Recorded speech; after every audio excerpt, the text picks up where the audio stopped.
Who set this up? Wow.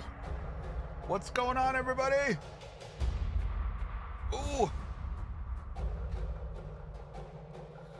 Hello, hello, hello. Hey, what's up, Chris? Oh, boy. Well, what's going on, everybody?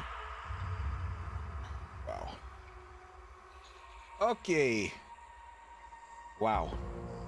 Wow, wow, wow. Are we in for a night?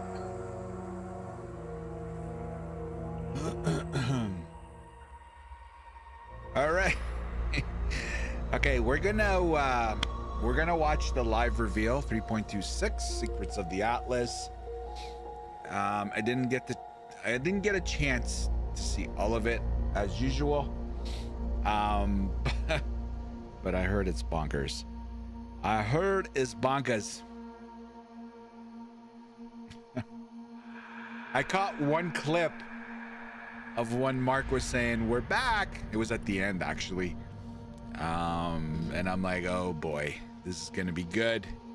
But I quickly just, went online a little bit, and judging from the reaction so far, it's off the charts. You didn't get to watch it earlier? Yeah, it's supposed to be pretty good. Anyway, we're gonna watch it. Let me put this up a little bit. There you go. Boom.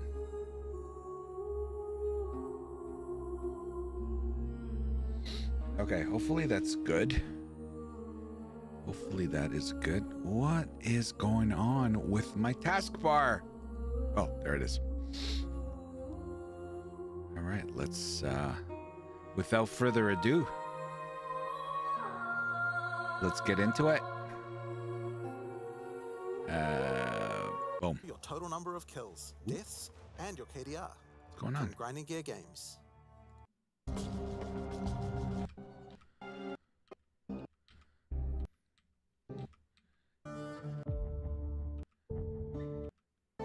Six, 5, 4.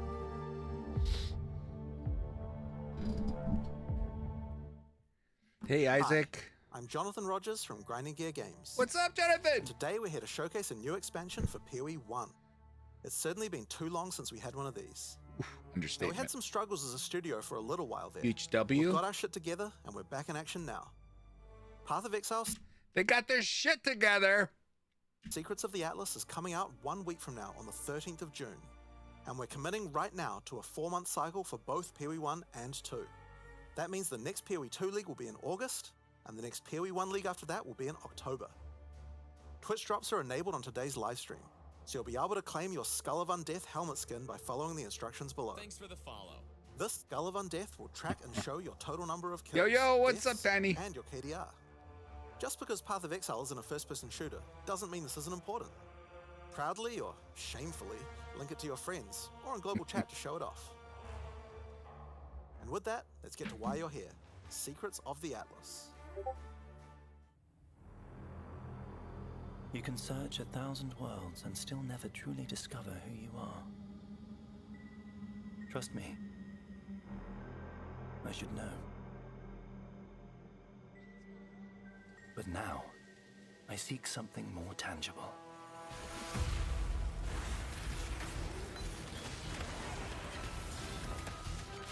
Someone I care for, trapped within the Atlas. Zana!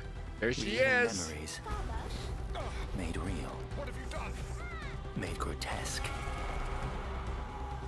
Made foul.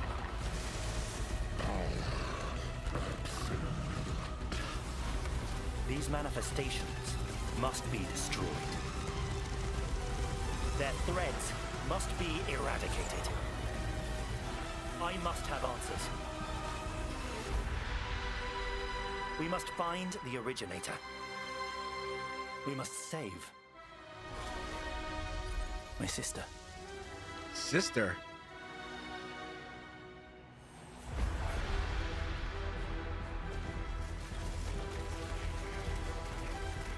Her power is an illusion made real.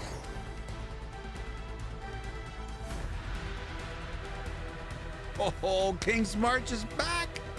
Well, never left. Come, child. Drink deep the waters of life. You're either a client or a target. Target inside. Job's done. What was that? That's a pinnacle. Wow. Off to a good start. Is not promised to you here.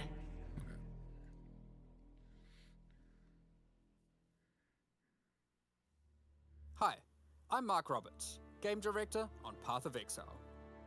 As you just saw from the trailer, there's a lot to show you.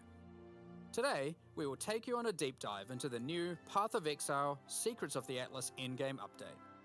Then, we'll explore the new Challenge League, the Mercenaries of Trathus. After that, we'll cover the integration of gold into POE 1 and how we're bringing Settlers of Kalgur into the core game. Yes. Finally, we have a much-awaited upgrade to Betrayal League and a set of quality of life improvements.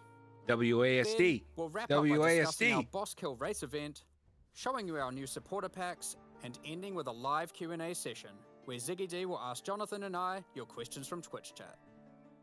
In Path of Exile Secrets of the Atlas, strange rifts have begun to appear across the Atlas.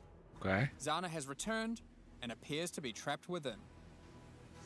Partway through the endgame, you will meet Egan, an intelligent man of mysterious heritage. These tears in reality he has discovered are actually threads of memory, distorted and made real by the Atlas. Egan is able to create a link to these memory threads and open portals to them. Working with Egan, you must step through and find Zana, or whatever remains of her. We have to find Zana. Okay, so that's the story background, but how does this expansion actually work? In the Secrets of the Atlas, the pursuit of Zana with Egon is a new storyline that is introduced in high-tier maps. Upon meeting Egan and discovering the tier, he will then transfer it to your map device. With Egon is a new storyline that is introduced in high-tier maps. Upon meeting Egan and discovering the tier, he will then transfer it to your map device. Whoa. What? And reveal this on your atlas. What? A thread of memories. In order to now access each map on the thread, you simply need to talk to Egan when you're ready, and he'll open the areas in sequence. These areas can be fully influenced by your atlas tree, scarabs, fragments, and everything of the sort. As you work your way along the thread, you will discover that these maps have manifested dangerous threats, influenced by the memories of Zana herself. Monsters here are imbued with memory petals. Defeat them to absorb this power, which can be unleashed as a special ability during combat. What? Different maps on the thread have different abilities, and these abilities appear on an additional mini skill bar next to your regular skill. Unleashed as a special ability during combat. Different maps on the Consume petals to cause affected nearby monsters to not be able to drop items that can have rarity. The number of petals consumed is proportional to the power of affected monsters. Memory of disbelief. Be able to drop items that can have rarity. thread have different abilities, and these abilities appear on an additional Memories of panic. Consume petals to cause affected monsters to revive on death. The number of petals consumed is proportional to the power of affected monsters. mini skill bar next to your regular skills. For example, Memory of Disbelief will cause all affected monsters to stop dropping equipment items, meaning they can now only drop more valuable items, like currency and maps. Whoa. Memory of Panic will make all affected monsters revive immediately after death, which means you can get twice as much experience and drops from them. Oh my And Memory god. of Impatience will cause all surrounding enemies to give you their souls, temporarily increasing your power. As you progress further into the thread of memories, the maps can have more than one memory, and thus you can have more than one powerful ability. As you gather memory petals, you can use these powers together. Each skill costs its own amount of memory petals. So using the examples above, you can first use Memory of Impatience to become way more powerful, then use Memory of Panic to prepare them to revive when they are slain, then use Memory of Disbelief to cause them to drop better, more valuable items. Son of a Finally, gun. obliterate them all. The Memory of Panic will kick in, causing them to revive, and then wipe them out again, allowing you to get all the experience and enhanced drops twice. Shit. There are many combinations of these powers. Oh, so they stack. You accumulate them. And then you consume them. You trigger them. Look, he's got well, I don't know if you could see it, but it says ASD. So you trigger. Oh my God, you control it. All real time. Yeah. Hey, Alessio. So you'll have to carefully consider how they best work together. That's not the only extra layer of content juicing these maps offer. As you defeat the boss of each map along the thread, you are presented with an altar. This altar will apply a modifier to all following maps in the thread, and these will stack as you go. So the deeper you delve into a memory, the more mods you will have. Jesus. This, combined with the special abilities, will allow for some of the most juice maps ever run in I was Path going of to say, Exile. this is a juice league. Let's take a look at some of the altar mods. You are Maps, always presented craft, with apply two to this area, choices have no and con- must pick one. What? This mod, for example, will cause some rare monsters to be possessed by tormented spirits. Where this mod makes Kerak modifiers free to craft. Both of these apply to all subsequent maps in the thread. The final map in each thread is a true challenge, with all the altar mods applying to it and guarded by a powerful boss. Each of these bosses are familiar, but dreamlike, drawn from Zana's memories and warped by the Atlas into something very different and terrifying. Oh, shit. In this map, you will fight the pinnacle boss, Cirrus. Fueled by Cirrus! Zana's affectionate memories of him, One of my his favorite enhanced abilities fights. can prove to be a unique challenge. Looks different, though. If you manage to defeat Cirrus, or one of the other warped memory bosses, they will drop a map fragment, which Egan can use to delve deeper into the memory tears. Oh, shit. With these, you can access a set of 3 new pinnacle bosses. In this arena, the Moment of Reverence, Zana is reliving a memory of her father, Valdo, giving a passionate speech in Oriath. The Atlas distorts this memory of her father as a powerful, influential man and manifests those emotions into a twisted nightmare, the incarnation of dread. Oh, shit! Oh, this is going to be like 100 deaths Another right there. memory created is the incarnation of neglect and the incarnation of fear. Good luck, exiles. Oh, my God. Of course, if you are brave and strong enough to defeat them, each of these new pinnacle bosses have new unique items befitting them. If you slay the incarnation of fear, you might be lucky enough to find the Starcaller unique abyssal axe. We're gonna show this one because it's straight up badass. The Starcaller axe is a weapon that can harness the power of the stars themselves to deal immense damage. Shit! What makes it shine, however, is that on melee crit, it casts Starfall, a new Get- skill. With the right build, you can carpet entire areas and wipe out screens of enemies as you rain down the elements upon them. My God. Another item you may find, and this one is my favorite, is the Wine of the Prophet unique flask. It consumes a lot of charges. 30% increased rarity of items found. 60% to charges. Grants a random div buff for 20 seconds when used. But every time you use it, you draw a random divination card. This card appears above you and correlates to a powerful buff. What?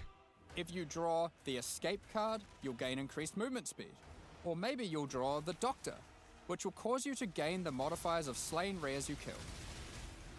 Effectively, you can think of this unique as being many other uniques all in one. God. There are many, many cards to draw, each with varying degrees of power to grant. Okay, but let's get back to the Atlas. After defeating all 3 new pinnacle bosses, you'll be able to find new memory-influenced Tier 16 maps. These maps come with the previously mentioned special abilities and monsters infused with memory petals, but can also roll the same modifiers typically found on Tier 17 maps, making them far more rewarding. Wow.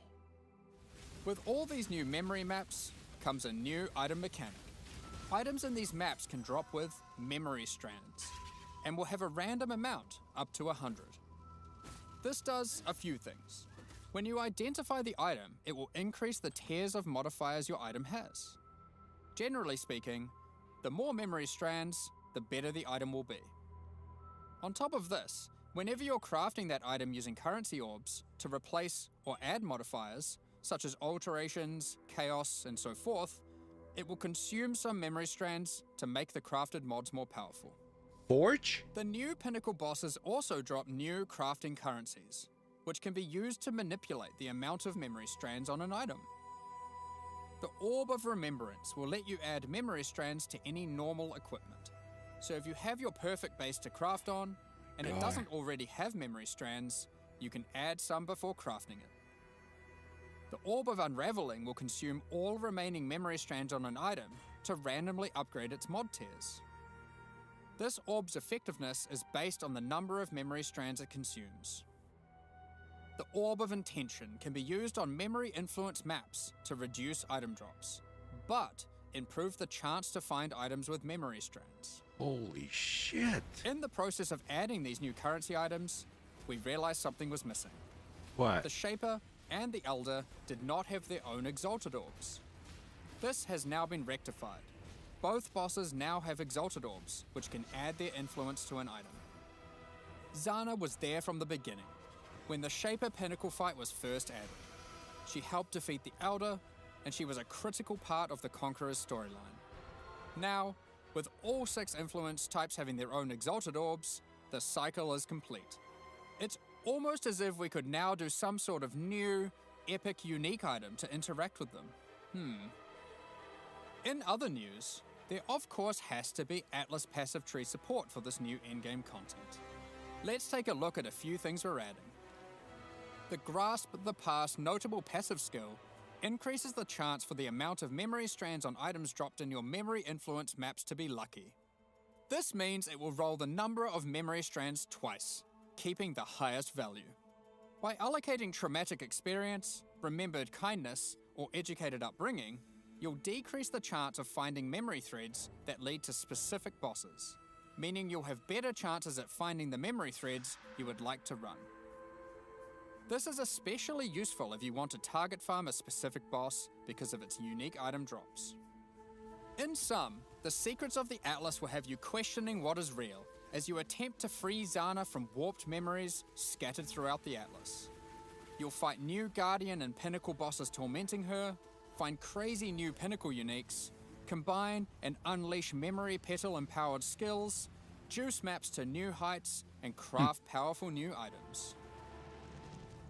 While we were showing all the juicy rewards from the new That's so we got to defeat the 3 pinnacle bosses, which then gets us to be able to get the tier 16s, which then gets us to be able to get all these new crafting items. If I got it right. I should have had an espresso. I was not prepared for this. endgame system, you might have noticed that a lot of gold was dropping. Oh my god, he's Let's still talk going. about that. Gold was introduced during the Settlers of Kalgur expansion. It funded the development and operations of King's March, along with various new features such as the currency exchange, Love. the black market, Love. and the passive respec system with Faustus. Love. Those features offered by Faustus will be here to stay, Awesome. along with some of the other services King's March has to offer. We'll get more into that later, but don't worry. King's March has already been completed. Yes. There will be no more town building. Yes. Like before, gold will be used for town services, W. but we're also adding a new way to use it in the upcoming league.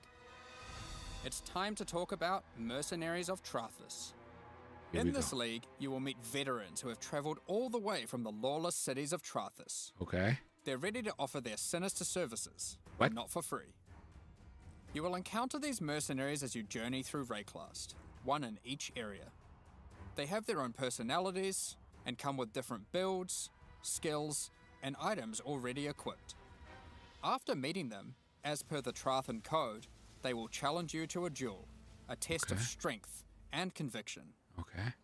Before beginning the duel, you will be offered an overview of the mercenary you've encountered.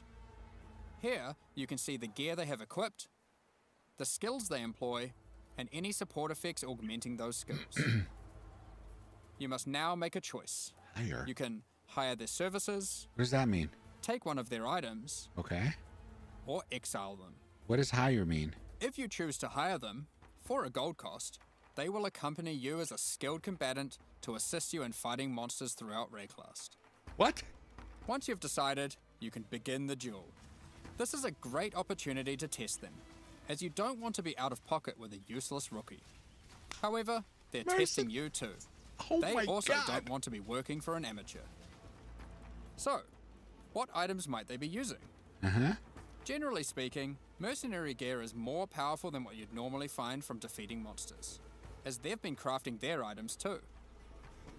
Much better They than can me also for come sure. equipped with unique items, those that would make sense for the skills they Oh are my using. God. Fucking There are even some mercenaries. new unique items that can only be obtained from defeating them. One such unique is Scorn Flux. These boots combine agility with the mastery of the Emilio's arcane. back. While equipped, increases to cast speed from Arcane Surge also apply to movement speed, which is worth noting is now 20% inherently from Arcane Surge, up from 10. They also grant Arcane Surge when you use a movement skill. This Wow. allows for some speedy spellcasters. Sometimes you may meet particularly infamous Trathan mercenaries, bearing the name of their house. These mercenaries descend from the 4 major death trade families in Trathis. They are less common, but have far better items. And they are also the sole source of items with new, infamous modifiers, unseen before in Rayclast. God Such as these damn. gloves, which convert all of your minions' fire damage. It's only to chaos 4,000 damage. gold to hire. Or this helmet, which causes nearby enemies to take more physical damage as you gain more fortification. If you're not swayed by any of their equipped gear, however, you can always challenge them for the contents of their pockets. If you lose the duel, don't worry. You don't need to give them an item. You aren't bound to Trathan tradition like they are. Hey, Zarkor. However, you are bound to Rayclast tradition, so you'll just die. Almost at me. Well, not really. That'll be While me. playing in a party, each player can decide whether or not they want to participate in combat against the mercenary.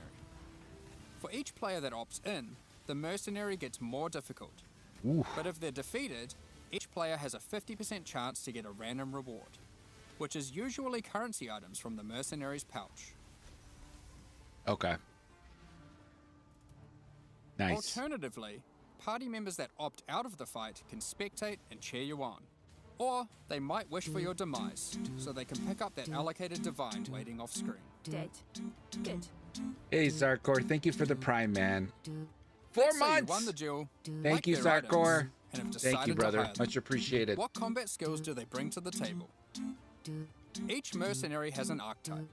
Here, this mercenary is an eruptor, which perfectly couples with my slower, more aura-focused scion.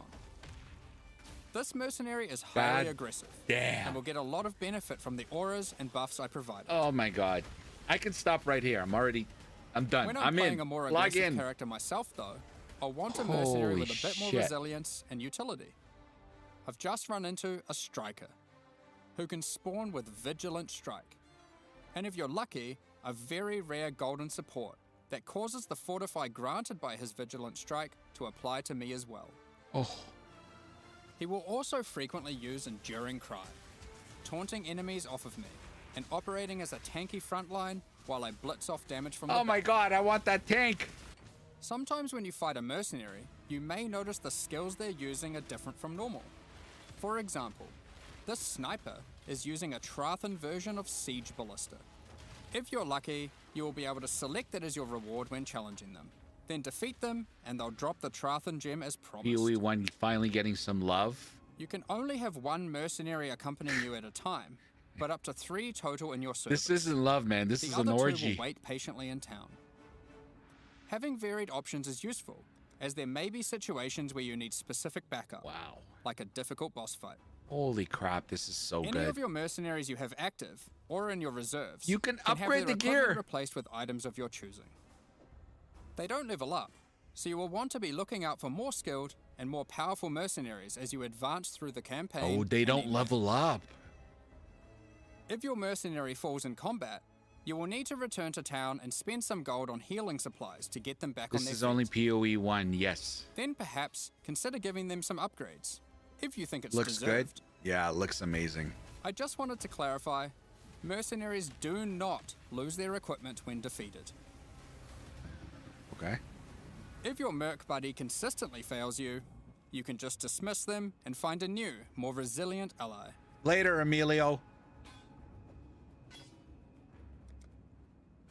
You walk your path, I'll walk mine. Oh, so you can only take back the gear Earlier, that I mentioned you could exile mercenaries. you gave him. If you keep running into a mercenary archetype and you think, man, this guy stinks, the gear is trash and they have no auras, you can then choose to exile them. If you win the duel, they'll be forced to leave. with Okay, the so tail no matter between what their you legs, pick, you got to and kill you him won't encounter first. that archetype again for a while. Now, Wow. alongside these new Trathan arrivals, we shouldn't forget about the recent Kalguran ones too. As we mentioned earlier, the POE Settlers 1 is update developed introduced way more gold-based developed than respecking of POE passive 2. points. Well, yeah, it's what? You can now do Over so 10 by years of talking to a number of development NPCs throughout compared to 5 Raidcross, months. starting with Bestil and Lionized Watch. Black market item gambling, previously just available in Kingsmarch, is now available in each town at the same NPC. Yes. This lets you buy randomly generated item bases for gold. Very useful if you're stuck for upgrades or searching for a specific unique. The currency exchange will be returning too. Starting from Lionized Watch in Act 6, you'll be able to find Faustus, who can help facilitate these trades. Love you, Faustus. Now, after almost a year of building, Johan is finally satisfied with the upgrades made to the town, and now its services can be used to their full effect. Kingsmarch is going core, but there will be no more town building. As you start running maps in the endgame, you'll start to find different ore veins, which Kalguran workers can mine for you.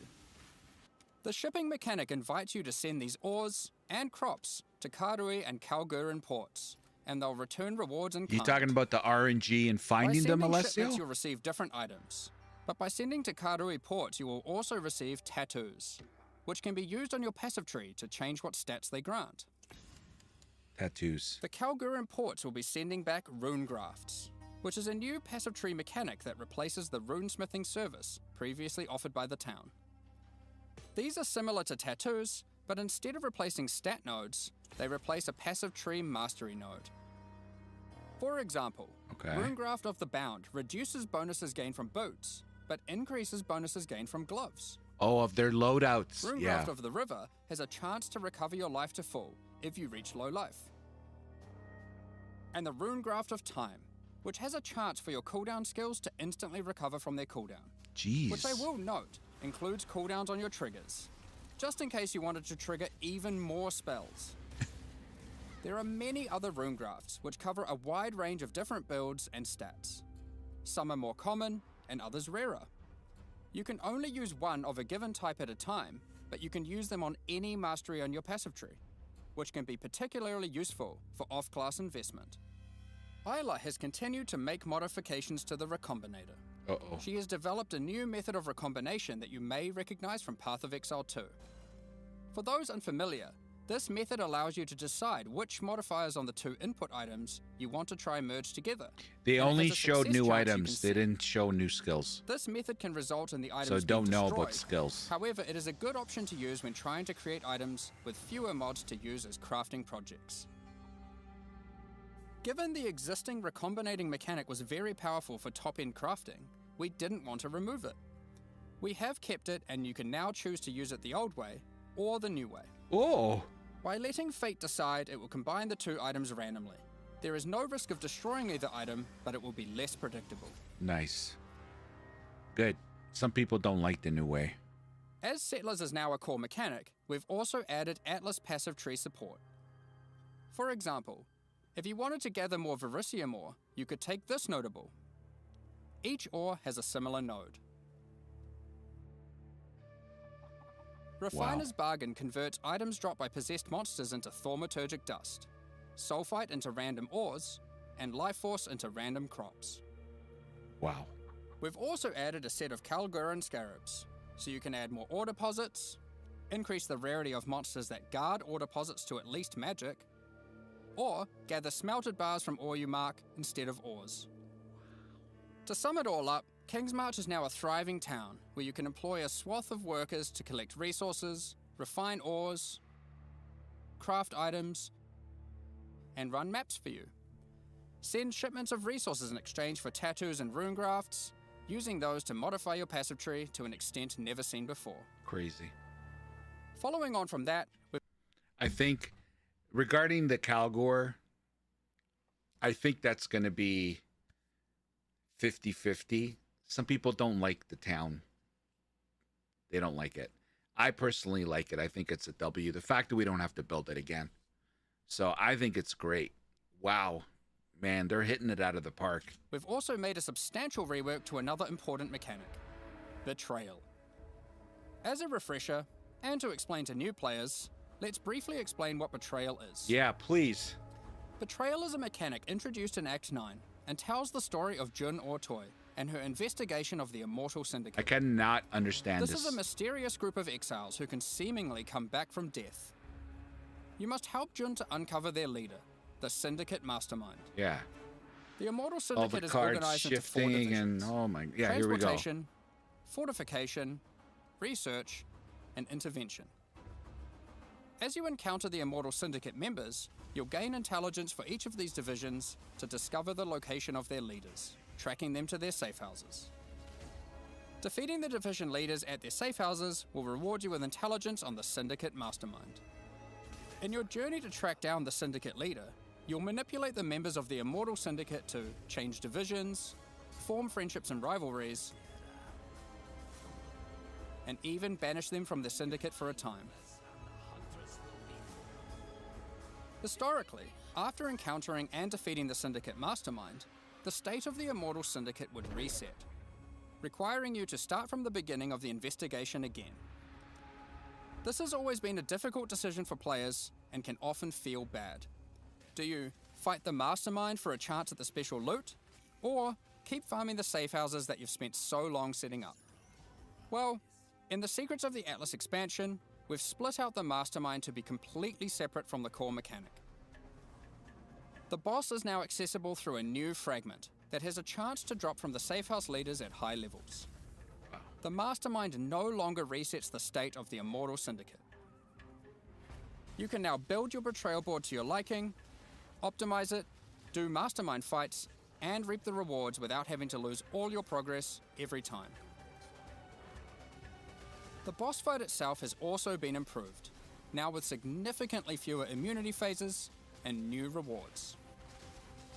By the way, if you're a new player to Path of Exile 1, don't worry about all this detail. This content is optional, and you can discover and engage with it at your own pace. The Mastermind still has a chance to drop a Veiled Orb, now renamed to Veiled Exalted Orb. Veiled Chaos Orbs are being re-added to other safe house leaders. In addition, the Mastermind now drops the new All Flame Embers. All Flame Embers are map fragments that replace monster packs in in-game maps with different types of special monsters. Wow. These packs have unusual properties, compositions, or rewards. For example, you might use the All Flame Ember of Kulamak, which replaces packs with Syndicate monsters and their leaders, who revive after the map boss has been slain. Man, juice, This might juice, at first sound juice, annoying juice. due to backtracking, but these monsters when revived are far more intense and rewarding. Wow. It is our intention with All Flames to provide many different types that combine with other mechanics, multiplying with your existing modifiers. Oh wow, in you can new put them in and with interesting scarabs. ways. Another good example of this is the All Flame Ember of Propagation. When slain, special rare monsters added by this All Flame here will spread their modifiers to other rare monsters in the map. This can be useful when trying to create singular, very powerful, and very rewarding monsters. Something akin to meat sacks, which are making a reinvented comeback with this update too. Another is the All-Flame Ember of Resplendence, which adds monsters that drop no items. But when you slay them, you get buff stacks of increased quantity. Oh yeah, and there's rarity going to be a to lot of enhance the drowning, drops of Sarkor. all A other lot of monsters. drowning. All-Flame Embers can be placed in your map device like scarabs, and used in conjunction with scarabs to further customize your maps. We're looking forward to seeing which combinations players find to enhance their maps. Holy crap. Perhaps you'll use all scarabs, all flames, or maybe mix and match. Mix and match. It's up to you. The Mastermind's unique items have also been improved. The veiled modifiers generated on these items are now from a custom pool exclusive to those uniques. Bitter Bind Point, for example, can now have various Spectre-specific outcomes, Wow. such as +1 additional Plus Spectre. 1 additional Spectre. Aside from improved rewards from the Mastermind, all the Safe House rewards have also been rebalanced. We've done a pass on the crafting sprees at the end of many safe houses. For those who aren't aware how these crafting sprees work, well, it's simple. There's a crafting bench with an item in it and a bunch of currency. There's a limited amount of time, and your only objective is to craft the best item possible before the time ends. Jesus. One of the problems that the crafting sprees have is that they often require you to have specific items on hand in order to best maximize your result. Yeah. But how are you supposed to know that beforehand? In order to solve this, most of the crafting sprees now offer pre-generated items. This has also allowed us to add much more powerful crafting options in each spree. What? Let's take a look at a few examples. In this spree, a randomly generated amulet or ring will be waiting for you. Test your crafting skill or luck with this Reflecting Mist crafting spree This is fucking and see if you insane. can create something worthy of Kalandra's praise. Jesus. And in this spree, you will find a pre-generated unique item and a new kind of orb that resembles a Val orb, but not quite the same. Normally, you can only corrupt an item once, but uniques in this spree can be corrupted and re-corrupted as many times as there are orbs. This orb also allows you to get 2 corrupted implicits and has a much lower chance to brick the item. It can be a very useful tool for seeking specific corrupted implicit outcomes. There's going to be Of some course, if you insane push your builds, luck, man. you can still ruin the item. There are also crafting sprees where you still need to provide an item, but those items are generally more accessible and it occurs less frequently. This one allows you to bring your own normal rarity item, then just go ballistic with a whole ton of scouring orbs and orbs of chance, Wow. hoping to get your ideal unique. For most sprees, the rank of the syndicate member increases the amount of currency provided, the quality of the pre-generated items, and the time allowed to craft your item. Aside from the crafting sprees, there are other new options too. If you love gambling for currency, how about you try opening Varici's Emperor's Luck chests? These work just like the Emperor's Luck divination card and provide full stacks of currency. Oh. If you're lucky enough, unlike me, you could end up with a whole lot of divines. Betrayal is a good source of veiled items. Veiled items have some important quality of life improvements in this expansion too. All of the crafting bench options normally granted by unveiling items are instead now moved to the core game, so you don't Yes. need to run Betrayal to unlock them. Yes. They are instead found at the entrances to boss rooms and in-game maps. Oh my god, yes. On top of that, you no longer need to speak to Jun to unveil items. You can just right-click them, or the equivalent on gamepad, and select which veiled modifier you want to unveil. Beautiful quality of life right there. Nice. Overall, Betrayal is now much more streamlined and more rewarding. Happy Wow. interrogations. Give me a... Shut up! Wow. Now before we get into our quality of life additions, let's quickly talk about some character balance. We will be doing our regular character balance changes where we are bringing outliers in line to help evolve the meta, but we are also focusing our attention on buffing some specific things.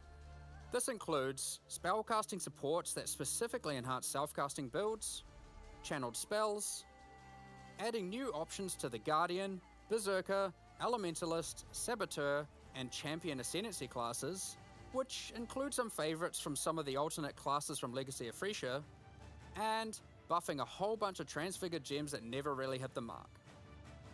Combined with the new endgame crafting, improved betrayal crafting options, rune graphs for your passive tree, new pinnacle unique items, new modifiers and Trathan gems from the mercenaries, and of course the mercenaries themselves to act as an extension to your character, it's safe to say there's Crazy. a lot of new character options and builds to think about. Instead of delving into all of these in more detail, we figured we'd just let you absorb them through the patch notes so you can do it at your own pace.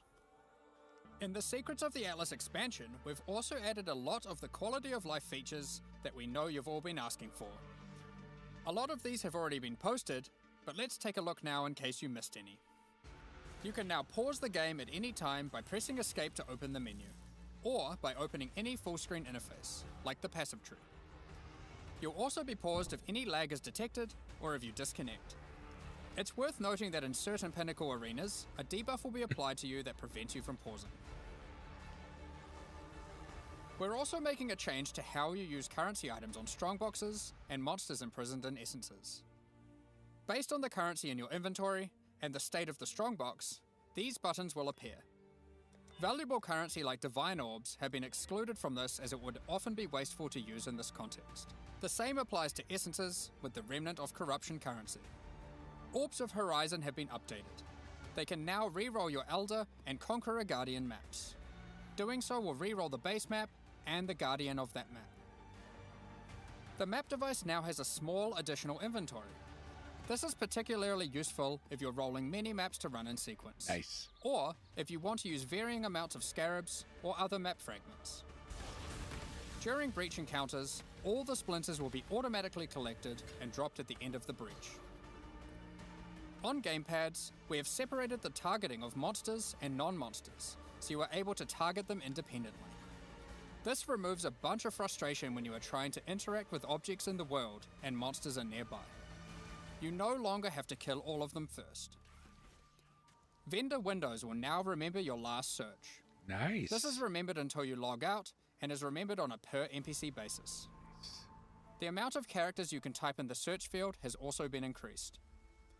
200. When using currency items, after right-clicking them, it will highlight all other items which that currency can be used on. There are many other quality of life improvements, so keep an eye on the patch notes after this livestream concludes. Alongside the launch of Secrets of the Atlas, we are hosting a competitive event where players will race to be the first to kill the new Pinnacle bosses. The event will take place in the hardcore, solo self-found Mercenaries of Trathis League. We have some interesting prizes in store for the winners. Keep an eye on the news in the lead up to launch for more details about how the event will work and what its prizes Congrats, Ben. Next up, we're going to be talking about our new League supporter packs. Today, we're launching two new series of supporter packs, the Frisian Magistrate and Crypt Keeper packs. Okay. Of, like, you know, our best people to be able to work on both games in order to. I'm like pretty happy with where we're at. Like, it isn't a, like, you know, it What's isn't a full this? year of development because, you know. Just on both PC and console, and will remain so during What was Path of that? Exile, Mercenaries of Trathis. Additionally, any microtransactions from the supporter packs will be made in this league, so now's your last chance to purchase them. Additionally, the Dawn of the Hunt have access to post the full patch notes for Path of Exile, Secrets of the Atlas.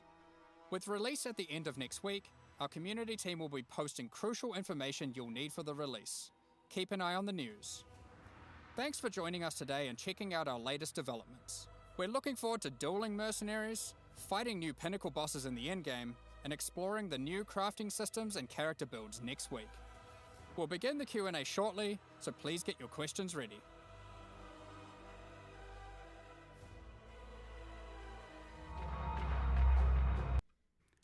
Welcome back, Exiles, to another, I expect, very large Q&A covering all that we have to cover for Secrets of the Atlas. I am, of course, joined by Jonathan and Mark. Welcome back, folks. Whoa, Thanks for what's going joining on? us once again. Always great to have you over. Yeah, cheers. Thanks for being here as well. yeah. That's it. There was a lot of, I think, pressure on this one for you guys. Like, it's been a long time since we've had a big Path of Exile 1 expansion. Sure, and, sure. How did you guys feel going into this, and how do you feel like you've been able to deliver?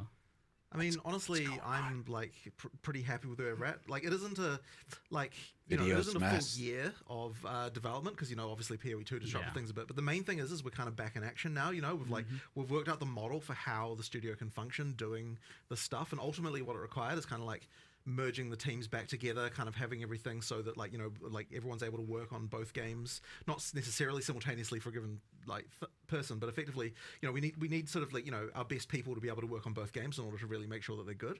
And so that effectively means that merge sort of approach is definitely way better. And so now that we've kind of got that, and like now that we're back to sort of fixing deadlines again and everything like that, I think it will just like go a lot smoother. And like I'm pretty happy with like effectively that we kind of got our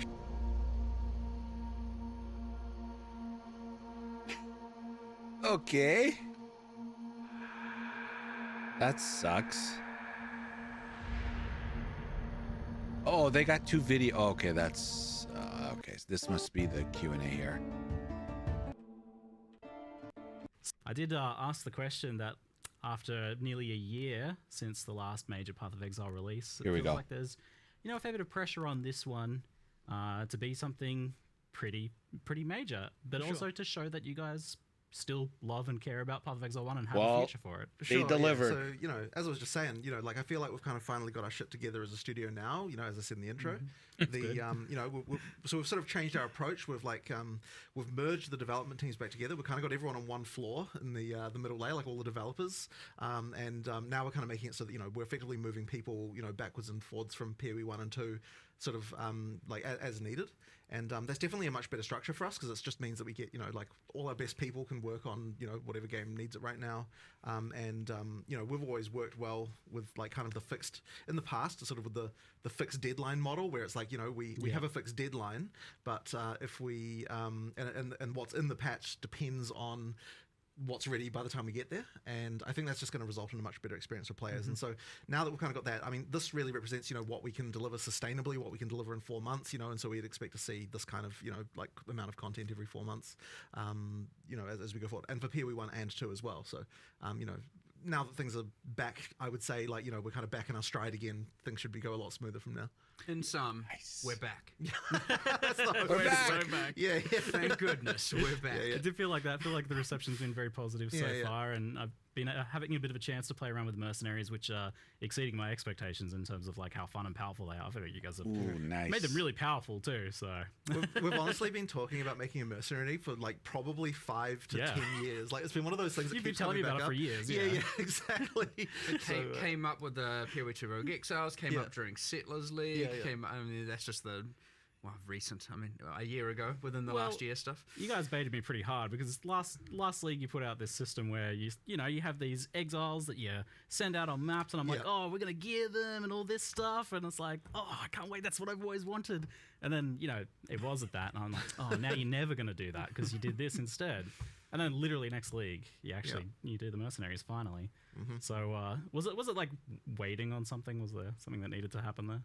I guess it was more just a question of having a good design for how it could work, and there was a couple of other things. One thing that wasn't really mentioned in the video very much is that the mercenaries do count as half a player for the purposes of drops and monster difficulty. And so that's going to kind of change the calculus a little bit. You're effectively getting 9-player difficulty and loot, which there is some differences to the way that works now. But that's kind of one of those things that wow. If we just added mercenaries without doing something like that, then it would mean that the game would be too easy. So that's why we've kind of got that situation going on. It means like at best, if you're a more bad build, bad character, new player, whatever you want to call that. They're going to carry you probably, or could carry you.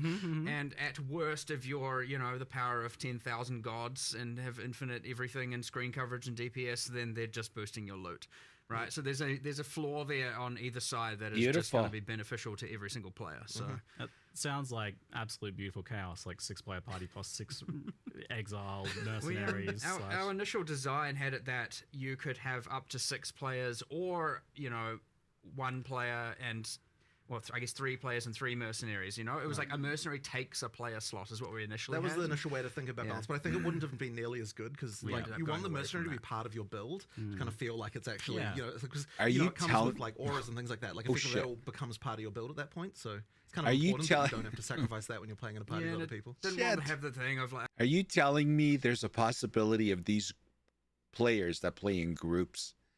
There's going to be 6 players and 6 mercenaries. Oh boy, there's going to be an uptake in new PCs. okay, you join your 3 friends, and then whose mercenary gets used? Yeah, like, exactly. do I not get to have my guy now, and I don't get, you know? So it's you know, we ended up getting away from that and just going everyone bring the merc, and which results in peak chaos. But you know, it's fun. And I mean, Wow. you can also have an Animate Guardian, and you did tell me that there's changes for that as well. Yes, of course you can have. In fact, I expect a lot of people to now have. You have your 6-player party with your 6 mercenaries and everyone with them Animate Guardian because, I mean, how can you add mercenaries and then have a point to say that they don't drop loot when they die and also not make the same change to Animate Guardian? However, if they do die in the instance, you can't bring them back. So at least there is still that penalty to having them be weak. So if they just die at the start, they're gone. Yeah. Until you play another. It's area. going to result in a lot more people using Animate Guardian in their build, but now you have to gear up your character, 1 Animate Guardian and 1 mercenary, so we'll or multiple mercenaries technically, so we'll see how the itemization and trade economy goes in that regard. And Yeah, I mean that's kind of cool though, is like having all that extra demand for gear and Yeah, yeah. it's chasing. certainly, You like, need thinking about how I want to keep replayability. some of this gear aside for like the shit to potential chase. mercenary That's I was trying to find and important things in like that. ARPGs. That adds a lot to that. But I did want to, before we get stuck into some of the new content, just kind of like help ease people who maybe are a little bit worried about the future of Path of Exile just a little bit more. So this is what you hope to be able to deliver every 4 months, and you've got a much more strict kind of like approach to that now, where you were saying to me like, well, if this thing that you're talking about is not ready, then it's not going in that. Yeah, exactly. Whereas before you would push the date, I felt. Exactly, 100%. So we've been in the kind of push the date mindset, I would say, for like a couple of years now. Yeah. And in the past, we were never like that. We were way more strict with it, and I think it was definitely beneficial to do that. The issue was it was so hard to develop POE 2 at the same time when we had all that stuff. So now that we're kind of like in the mode where we can support both with the release frequently, it means we can kind of go back to that model. And as I said, I think it'll just be way better. we're I just want to make sure we are always going to be that whole like plus or minus 1 week flexibility because you have things Sure, like sure. There public might be like a- yeah, holidays, exactly. conventions, Right. clashes with things and all that. So obviously you get that just before we get held to the strict to the day 4-month thing. But you know, yes, it is the goal. 100%. You go back to that. I think there is a. It is very, very important that you have, you know, as a player and a long-term player of a game, of which many of our players are. You have that consistency and you know what to expect, and you can be like, yes, I've played for my month, I've played for my 2 months, I know I can just, you know, stop for 2 or swap to the other game, do that, and then I can know it's going to be coming again in 2 months instead of POE that will just be like there for me again when I need it. that like unknown is very sad, honestly, as a Yes. developer Yeah. and as a player, and I certainly don't want to do that ever I again. imagine it has a toll on the team in terms of them like knowing, because it's hard to make content, I imagine, and just not have it get shipped.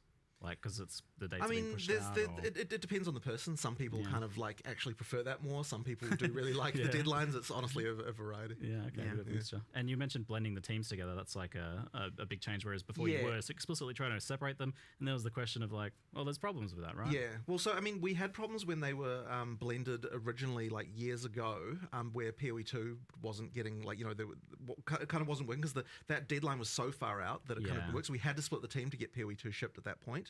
But now that we're back and, you know, like releasing frequently, it just makes more sense to bring everyone back together again. And it keeps the expertise up and makes sure that, you know, like the games are, you know, there's just technical things like making sure that the engine is like in sync for both games and that kind of stuff. Like there's just so many elements that sort of make it better to have everyone merged together, I think. I imagine it helps with the cross-pollination between games. We just got pausing, which is for sure. one of my most wanted quality of life improvements, that's a phenomenal announcement. But I certainly see people asking about things like WASD and stuff like that, and this support for the future is... Unfortunately, WASD just can't really happen because... Well, okay, I say that, but there's the thing, right? So effectively, in order for WASD to happen, we would need to be able to change the rigs over to the PoE 2 character rigs. In order for that to happen, we need to get all the micros ported over, and then we'd need to port all of the armors from PoE 1 over to those rigs as well. So it would be a really long-term thing.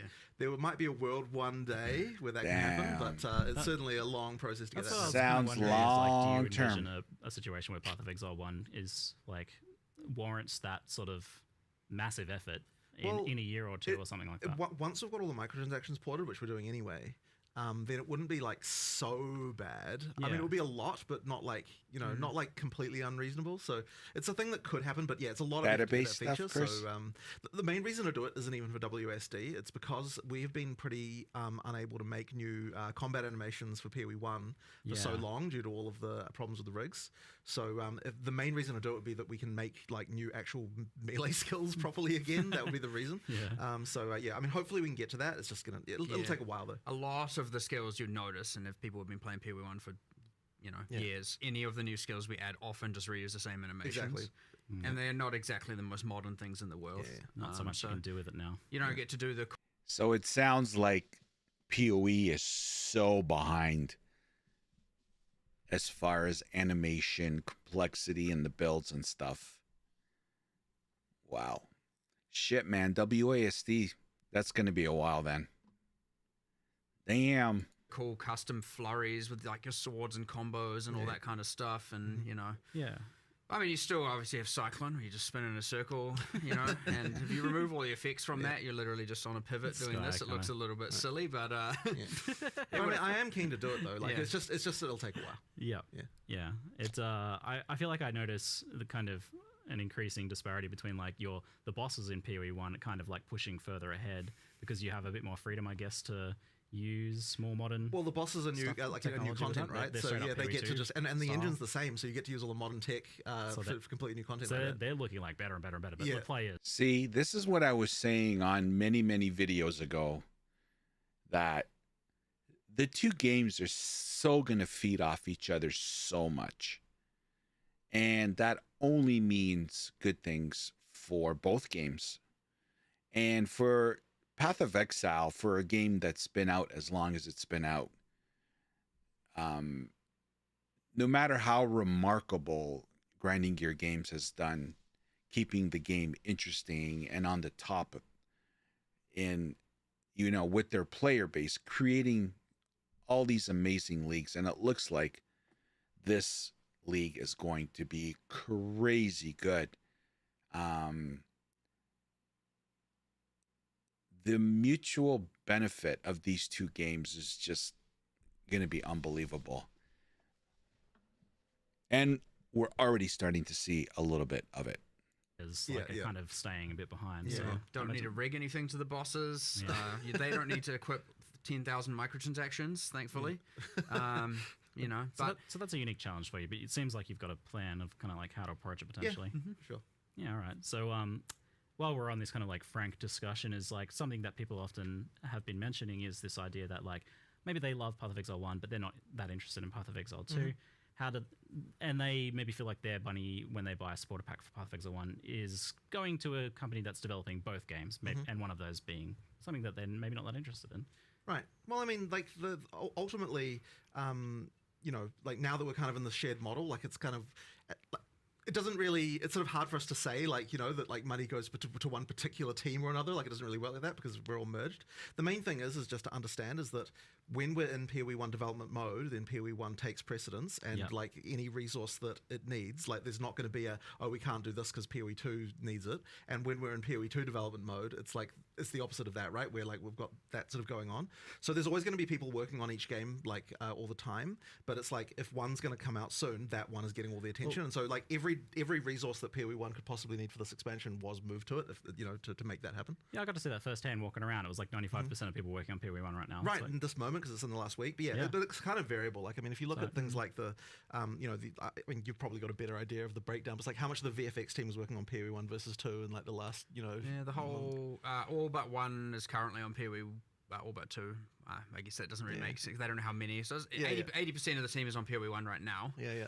But it's kind of variable through the months. But like, you know, the dynamic thing is because obviously we had like 021 for POE 2 that we're working on, and like yesterday I moved some people onto that, quickly got some stuff across the line. Hopefully it drops tonight. Literally 2 hours later, moved them back, and like it's like pretty hyperactive. Right. Like, but honestly, that's kind of how our leadership style is. We kind of just we're a little bit crazy. But I also think that Crazy.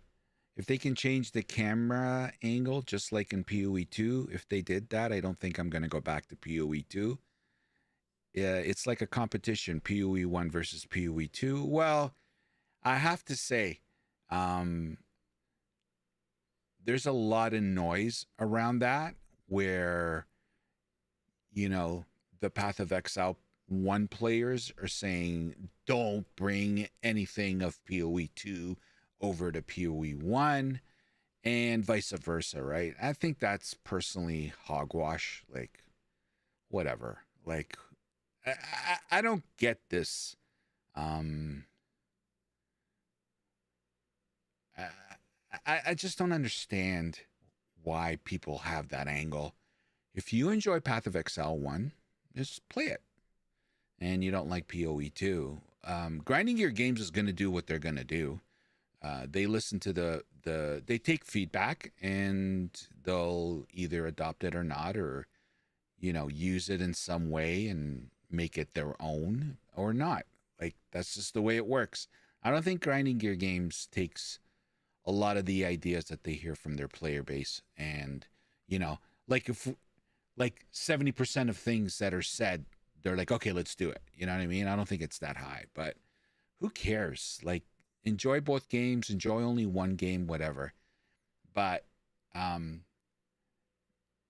you're kind of missing the point, really, of what's going on here is the fact that these two games are going to be beneficial for each other.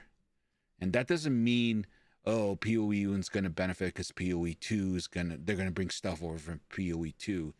All this stuff in the back end that they talked about, all these assets, like, you know, you heard Ziggy D say, it looks like the PoE 1 bosses are getting better and better and better. And that's because of all the asset work and design and VFX shit that they've done for Path of Exile 2. Like, there's just synergies there that just by development happens. You know what I mean?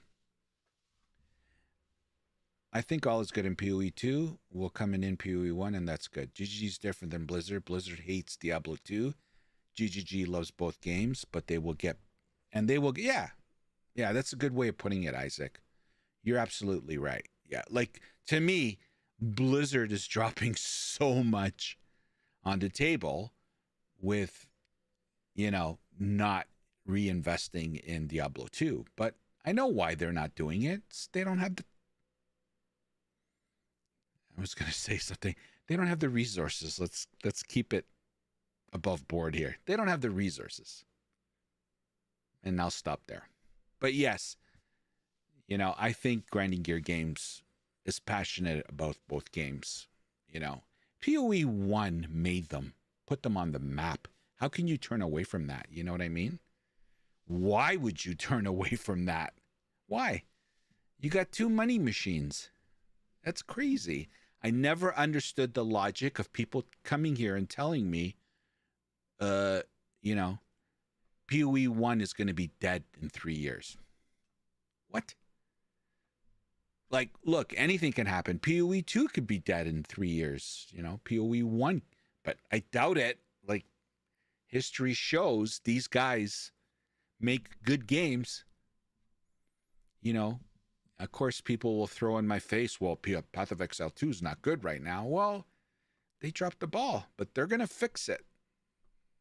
Developing 0 to 1 at the same time is kind of proof that it's possible, you know, like to make sure that we can actually. They made a huge resource error, and the level of support we need. I mean, you know, they're paying the penalty for it right now, but they're going to get out of it. We're getting more people. It's like, in my opinion, we can kind of manage it. So, you know, I do feel like this is a positive upswing in that regard. Like, it was definitely a bit of wavering there for a while, but I mean, we went from a 1-game studio to a 2-game studio. One thing to note, and this is you say about the bosses going up and the characters, you know, saying this, like, that is also because we are, you know, it is very, very, very useful in the same sense that certain game features get taken from one game to another. Like we see a lot of the quality of life stuff come to PoE 1. There you go. Those bosses are, you know, animated or rigs from PoE 2 that we have like fully remodeled and reskinned. So you get to reuse that entire animation set. Sure, you got to tweak some stuff. But then, like, you can have one animation be 8 different skills if you know, put your mind to it and actually design the different outcomes. Awesome. So you end up with this thing where, you know, we're actually harvesting a lot of materials back from PoE 2 to 1. And this is how we're going to be able to get even more bosses, even more monsters, even more of that content just all the time. So there you go. It's in ways where players can't tell, though. Like, it's really quite invisible. You wouldn't. Some people might be able to see. Oh, wait, I feel like I've seen that before, maybe. But you'd have to look real close and be real into it. Yeah. And so obviously, I know me saying it removes the allure of it, but like, it is like ultra beneficial to be able to harvest all that art. And so you could look at it as like, oh, that PoE 2 art is going on PoE 2. It's not like. All of that, I'm just constantly going, I'm going to take that, you know. And the tech as well, of course, right? Like any new renderer features we're making, like all that stuff, like, you get to use it all. So hopefully it's more of a positive thing. But I think to wrap it up, I think what it all really comes down to is people just want to know that they can feel confident that Path of Exile 1 has a future where you guys love it and giving it the attention that it deserves. The next year is going to be the year of Path of Exile, 100%, right? I mean, we're talking, what, every 4 months, both games? It's every 2 months, 6 releases. 6 releases a year. Wild. 6 releases What are a we year, talking that's going to about? be If you guys can pull that off for a year, that's going to be wild. I'm looking forward to it. But Oh my God. and to allay people's concerns, I guess, in that regard, is you were telling me that this expansion is like this is part of a multi-season story arc that you're saying. 100%. Like with obviously you there's a whole bunch I can rant about here, but effectively, yeah. Obviously, you see Zana coming back. I know, spoiler, sorry, but it kind of was important. Yep. You know, you got Zana coming back, and you've got you know. It's an additive storyline for now, and that was kind of on purpose because I wanted the end game to be still familiar. I wanted people, after coming back after almost a year, to still have the core of the end game be familiar, but have this additive layer on top that's cool and new and they can explore. And I didn't want to like completely rework all the mechanics. And people are like, I want PoE 1, finally a PoE 1 expansion. They come back and they're like, the hell is this end game? This isn't what I remember. This isn't what I was familiar with. So it was really important with this update to have a layer of familiarity across the board. And then, like, improved and reworked things and removing, you know, obviously, with Betrayal, we've removed a lot of the constraints and annoyance and all of that, but it's still mostly just additive stuff on top. Same with the end game. The League is obviously additive, the Mercenaries. Yeah, I agree, so Isaac. Having that there, so there's that core Path of Exile 1 familiarity, was important for this one. But, yes, it is, like, part one of a new arc of the end game storyline. Zana's back. We've got a whole new thing to explore. I'm not going to spoil too much of what exactly happens, but there's some cool shit in there. Wow. But effectively, it's like a way to think about it is we're now kind of we're going to, over obviously a relatively long time, have the era of the primordials kind of phase out and have the era of this new endgame phase in. And so, yeah, it's kind of set up for, right now it's an additive one. Maybe the next endgame one would be a bit more transformative. And then we'll go from there and just explore through this new storyline. So that'd be wow. I can tell you're excited for like the future of PoE 1, which is this is a good shift, I think. And you were saying you've even got like a good idea. I'm really happy Ziggy is focusing in on this, because this is a belief of many Path of Exile 1 players that they're dumping the game. So I'm so happy he's like a S+ on this. Way to go, Ziggy, to focus in on this. And I know what he's doing. He's trying to, you know, get that message out there and hear GGG say, you know, we got plans for this game. Idea that for 326 that you really want to. 327, yes. Oh, sorry, yeah, the next one. Next one. I do, yes. So, like, another thing with like this expansion, right, is like it's quite content heavy. When you do an in-game expansion in a league, it's a lot of content. Yep. So, like, you know, you have some things have to take priority, other things have to take less priority, and so like the character stuff where we've done, you know, a decent chunk of character balance and the new systems interact with all of that. You know, there's clearly ones like, I know Settlers had like just the Giga Melee rebalance and rework, and it changed like 1,000 systems in drastic ways and all of that. But again, I wanted this time more familiarity, and then 327, we're going to go just ballistic on the characters and do as much as we possibly can to like, amp that up and I don't know, maybe fully revamp wand builds and create a whole new thing there. And now we have to because I said that.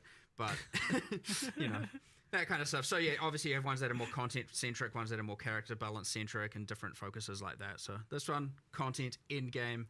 We wanted our core players who have been playing for 10 years, the ones that are really looking for POE, who are like mostly playing in the end game, to really have that like expansion and new boss fights. And boy, did they get The it. discussion we had yesterday actually was this idea that you don't necessarily have to worry about new player onboarding as much for Path of Exile 1 now. But that's more the focus for PoE 2. I would definitely say that, yeah, for PoE 1, it's like it's now very easy to just say, you know what, like if this isn't new player friendly, it's okay. Like we're making a game for the experienced PoE 1 players, so like we can just go ham with all that stuff. Yeah, you can kind of go nuts with you it. know, like if you're a new player, then PoE 2 is obviously going to be more appealing, you know, like I'd imagine they're more likely to want to go there.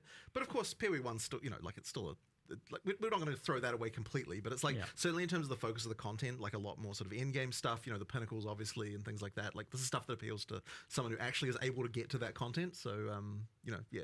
Of course, you've still got the leagues. You know, the mercenaries. I think you initially when we first told you about it, you seemed a little bit like, oh yeah, I don't know how big that's going to be. But then when you actually played it, it's like, you know, it's quite a thing. Yes, it was beyond what I expected playing it. Right. Because I brought up a concern after watching the reveals that I felt like there was a bit of a gap, some disparity in kind of what you revealed once I got the sense of like what was Secrets of Atlas versus Mercenaries of Trathis. I had some concerns. I was like, okay, so the Mercenaries thing seems like really awesome, and that kind of is like, by the time you get to endgame, you've kind of started to explore a lot of that.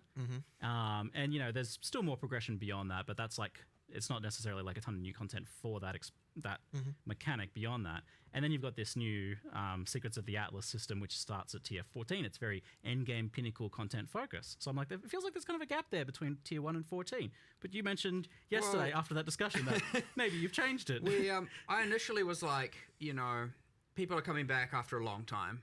They're going to come back, and yeah, some people have been playing, but like the majority of people haven't, and they're going to come back, get to that end game, and be like, all right, let's get my footing back, refigure things out. Obviously, Settlers is there, but I understand a lot of people have experienced that in the last year. Put that request in. New, but there's a little bit going on there.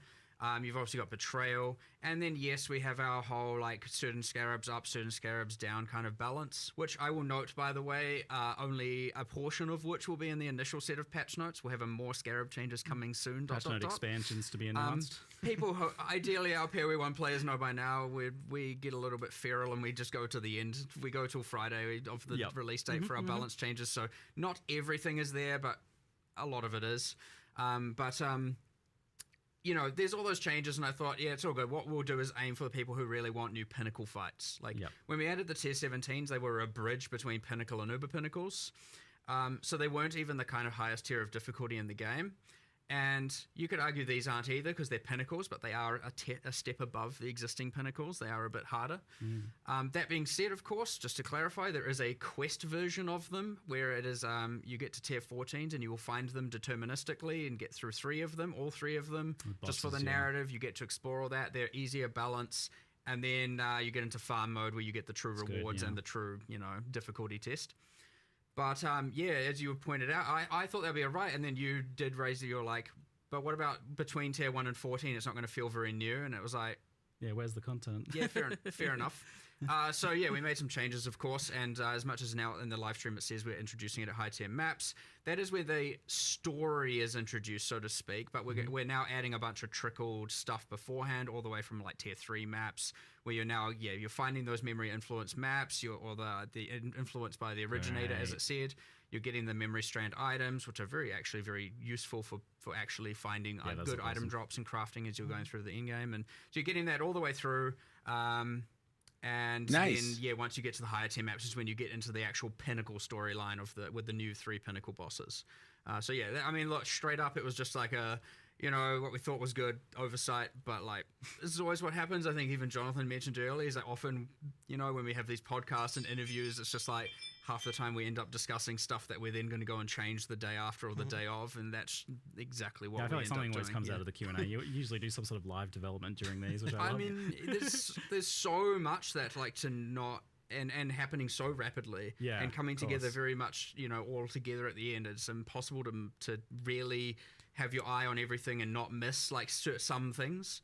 And even we always often miss things, and then it goes live, and then we address it then as well, and stuff like that, right? It's just like very, very, very crazy. But again, that's I kind of think that's the magic to it, and what allows us to do so much in so little time.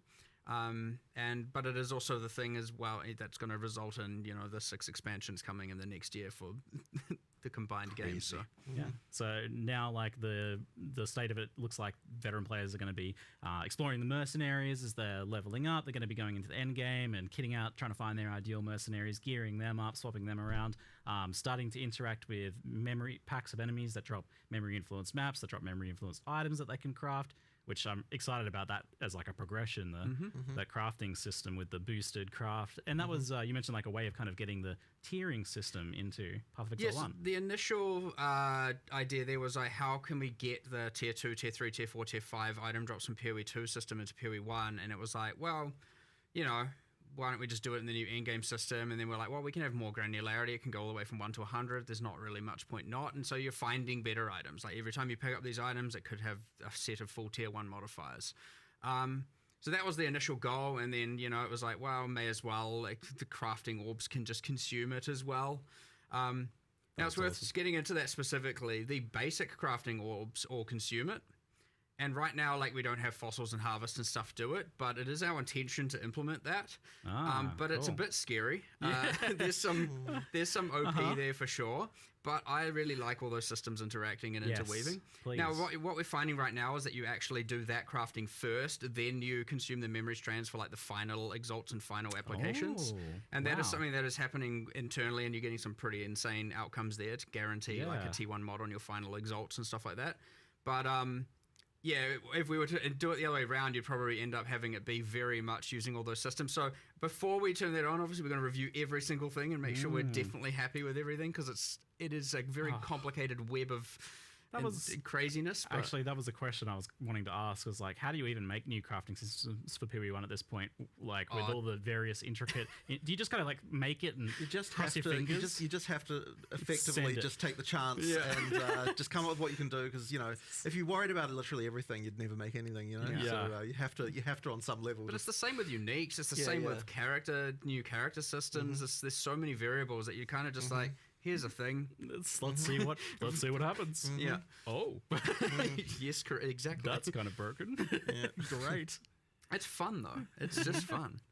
So you've got this progression system now, which sounds phenomenal. That sounds like a really nice improvement to like, while we're exploring the various changes you've done to things like the massive overhaul to Betrayal, for example, and like the new Scarabs, those new systems, the integration of like the previous content that's gone core. And then you get to tier 14, and then it's like new story kicks in with the Secrets of the Atlas, the memory system, and that uses the kind of like the idea of those memory threads. Yeah, we had what was memories before. Yeah. So that was like, there was Alva's memory and all of that, and they had kind of different things. You couldn't juice them, but some of them gave pretty specific rewards, and a bunch of them were worth absolutely nothing. The lack of juicing kind of meant that they didn't really have a good place in the end game, though. Yeah, there was only a couple that were worthwhile. We were like, we didn't really give that system justice, so like let's kind of use that as the baseline for the new memory threads, except we 100% allow full juicing. Yep. And make them more unique, have the alter mods at the end of each run, and then have the new influence mechanic. And then what we did is we took all those memories, and we were like, I think it was Octavian actually who suggested it, was like, good job, put all those on Kirak. And so all the Kirak missions that can now be offered, since Kirak also couldn't be juiced, Kirak missions now can give you all of the things that appeared on those memories before, which gives him a unique thing that he didn't have before as well, and it can be more valued farming that. So 2 birds, 1 stone. Some love. That's good suggestion. Thanks, Octavian. And but yeah, effectively those, and then we're like, those memory strands, we don't want it to just be I'm doing normal mapping, then you find the memory I've already tripped up now. It's this thing we were talking about yesterday with all the terminology. Memory threads versus memory strands. The memory threads. Again, once you're playing, it's a bit more clear, but we've got a bit of synonym thesaurus issues going on. You're doing the memory threads, and it's like, well, we want to be able to do that experience without just having to go, okay, I don't want to have to run a bunch of maps, get a thread, have some fun, and then I'm back to just, regular things. So we're like, well, once you finish the storyline, I won't explain exactly how that concludes, because it's a big one. what those maps that you can find on that thread now will start dropping. But it's T16s, and more frequency, and then but they will be rolling with Tier 17 mod pool, and we're kind of calling those T16.5s because they are very close to T17s, and it's kind of honestly, I would say in some cases, if you get the right memory skills, better than T17s, which I know has been a huge concern, and I agree with that, and I am finally, hopefully, we can not have just the age of T17s that can't self-sustain and you have to trade for, and a lot of frustration there. That's the hope. If it doesn't fully solve it, obviously it's still the intention to. So we will. Well, let's talk about the problem with Tier 17s then. So like obviously there's a few issues going on there. It seems like that you had this like very varied endgame, tons of different maps and everything, and then kind of narrow that down to 4 maps instead. And obviously it was presenting problems for build diversity as well. It was also a clash because it was like those were meant to be the bossing way to get to the Ubers. And it ended up being the juicing. And so then you have you have a kind of economy clash between people who want to farm bosses and people who want to juice. And it was like, okay, well, they were intended to be the boss way. Whoops. But they were still kind of fun for both axes, in some regard, minus a few little bits and pieces. Like obviously we had to do some changes to the mods, how they generated, we certainly had some hiccups with that one the first time around. But it was then all of a sudden now T16s are dead, So the hope here, bring them back. You can farm the map you want as with the originator influence on it, I believe is what the text said, or what I call memory influence or Zana influence, all of these things, whatever, they're influenced with a bunch of red and blue stuff. You get the pedals, you get the skills, but you get the div card you want, you get to farm the layout you want, you get to do the boss you want, and you don't have to deal with, Can you say somewhat definitively if like juicing is going to be happening at Tier 16s again, or is it still going to be Tier 17s a bit? Not sure. Currently, as far as I can tell, it should be in the 16s, but I didn't want to make it that the 17s are just garbage. So you haven't taken a hard stance on it. I think, especially with the right memory influence skills appearing, which you do have to take a bit of a gamble for, and sometimes you get really good ones and sometimes you get okay ones. That's part of the fun when you get it and you're like, oh yes, I got the epic one that revives monsters and I get all the loot twice. And then when you get that kind of thing, it's going to be like, okay, this is just 100% better. Like, how was it not? And then of course multiply that with all the all flames, and there's going to be some madness occurring. Not Necropolis tier madness, but there will be madness. We have learnt from that a bit. Don't you worry about that. That was out of control on a level unprecedented. But still new tiers of madness. Damn, I wish I was there for Necropolis. Sounds amazing. With it expanding, like with all these new things being added to it, is that something you consider as to like how many points you end up getting and those decisions like between things? I like the amount of points you get and the amount you can invest in a given tree loadout. I think that is correct. Still feels right. Like we do remove a little bit of nodes and we have added some, but I wouldn't we've added new ways to juice via the influence. We've added new ways to add more things to the all flames and stuff like that, and there's new multiplicative things going on there. I wouldn't also then want to just be like, here's another plus 20% on the tree as well. I think that choice matters. I like that choice matters, and I think you should have to give up something to get something of the new thing, or have one of your loadouts focus on that and two of the others focus on something else. So something else that sounds like it's going to help is you mentioned to me this idea that you might be getting more access to the content from the investment nodes that you're taking anyway via Scarabs, right? Scarab drops. Yeah, true. I mean, it was more of a SSF feature, but it will work for everyone. But both the map device where you apply like Breach League and a bunch of the nodes on the Atlas tree that are like, chance to have breaches in your maps, both also now increase the chance of you getting Scarabs of that league's type. Which is kind of how POE 2 did it as well with their leagues, where content to get you get expedition to get more expeditions. Great.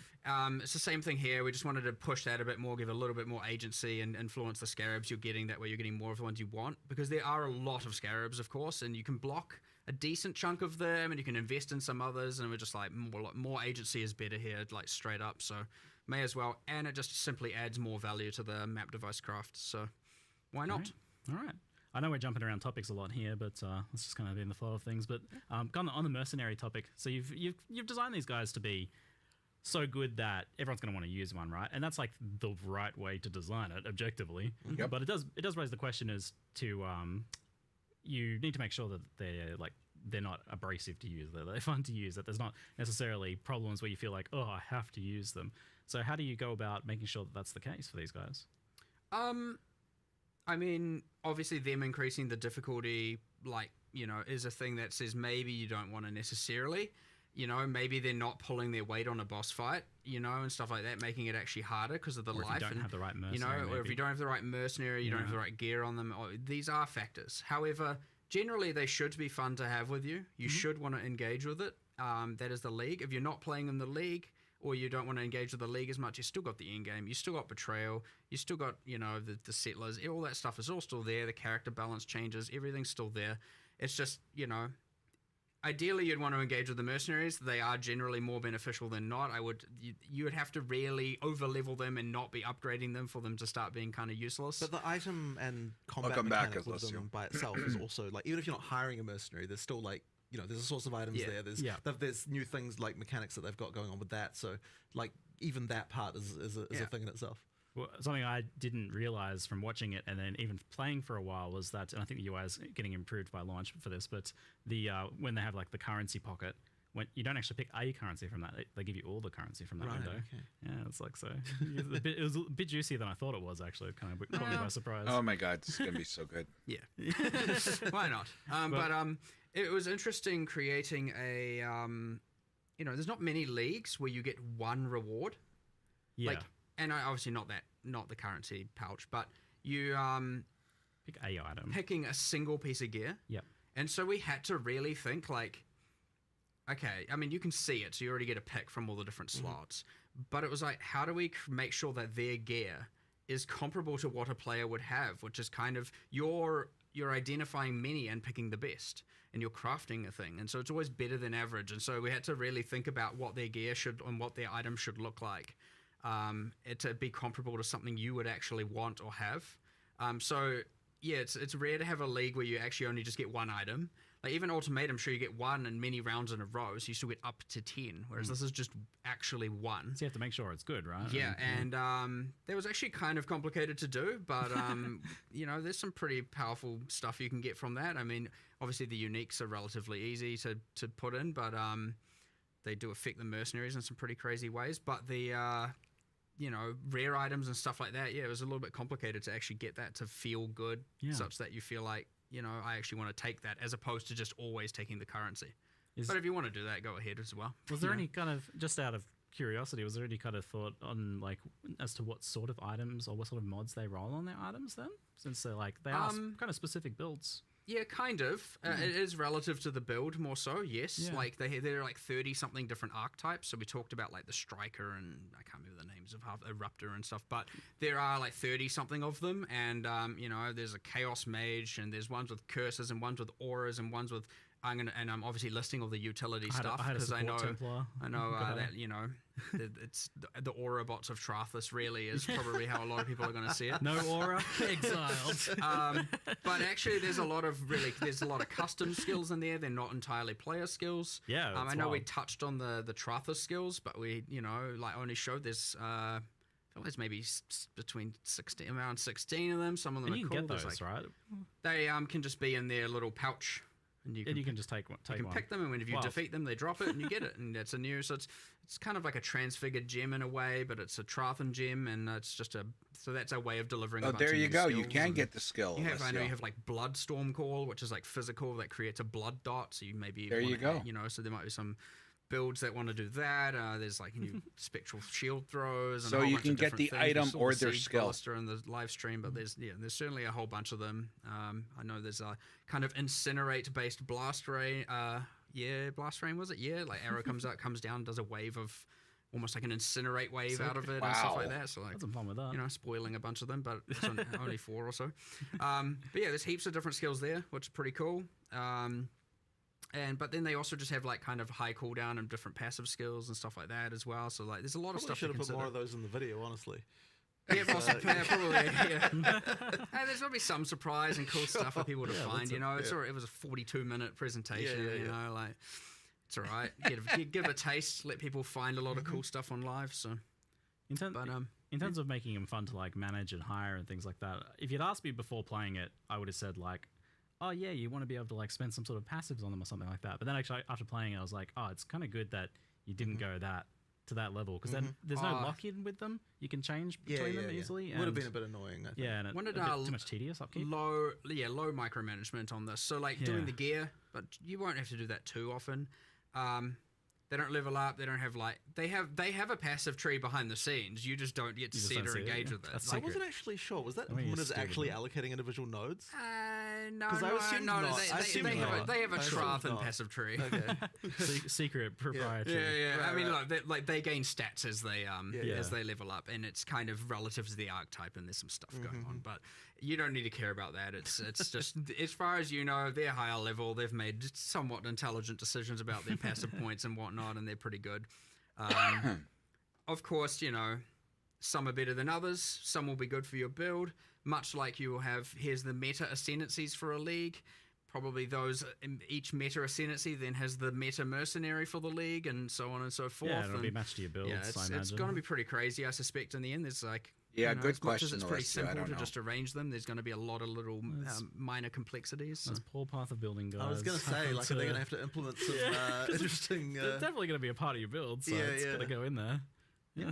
100%. They can give you auras and various other buffing skills. I had a Templar that had like an aura, and he had the Smite with the lightning aura. Your meta build, then for that you need your 3 meta mercenaries, and then your meta animate guardian, and then you've got oh my god, too many. I mean, at least a lot more items will be getting put to use, so that's good. I'll be curious to see how the Animate Guardian feels, because I don't know, like that one has obviously the skill gem cost as well, potentially like supports and things like that. Yeah, of course. But, so that's obviously a bit more of a tax, whereas these guys are just a free add-on on top. They don't cost you anything except gold. I mean, gold. Yeah, gold. Which was you intentionally didn't go for an upkeep cost for them, which I noted. Yeah. I mean, you already earned there.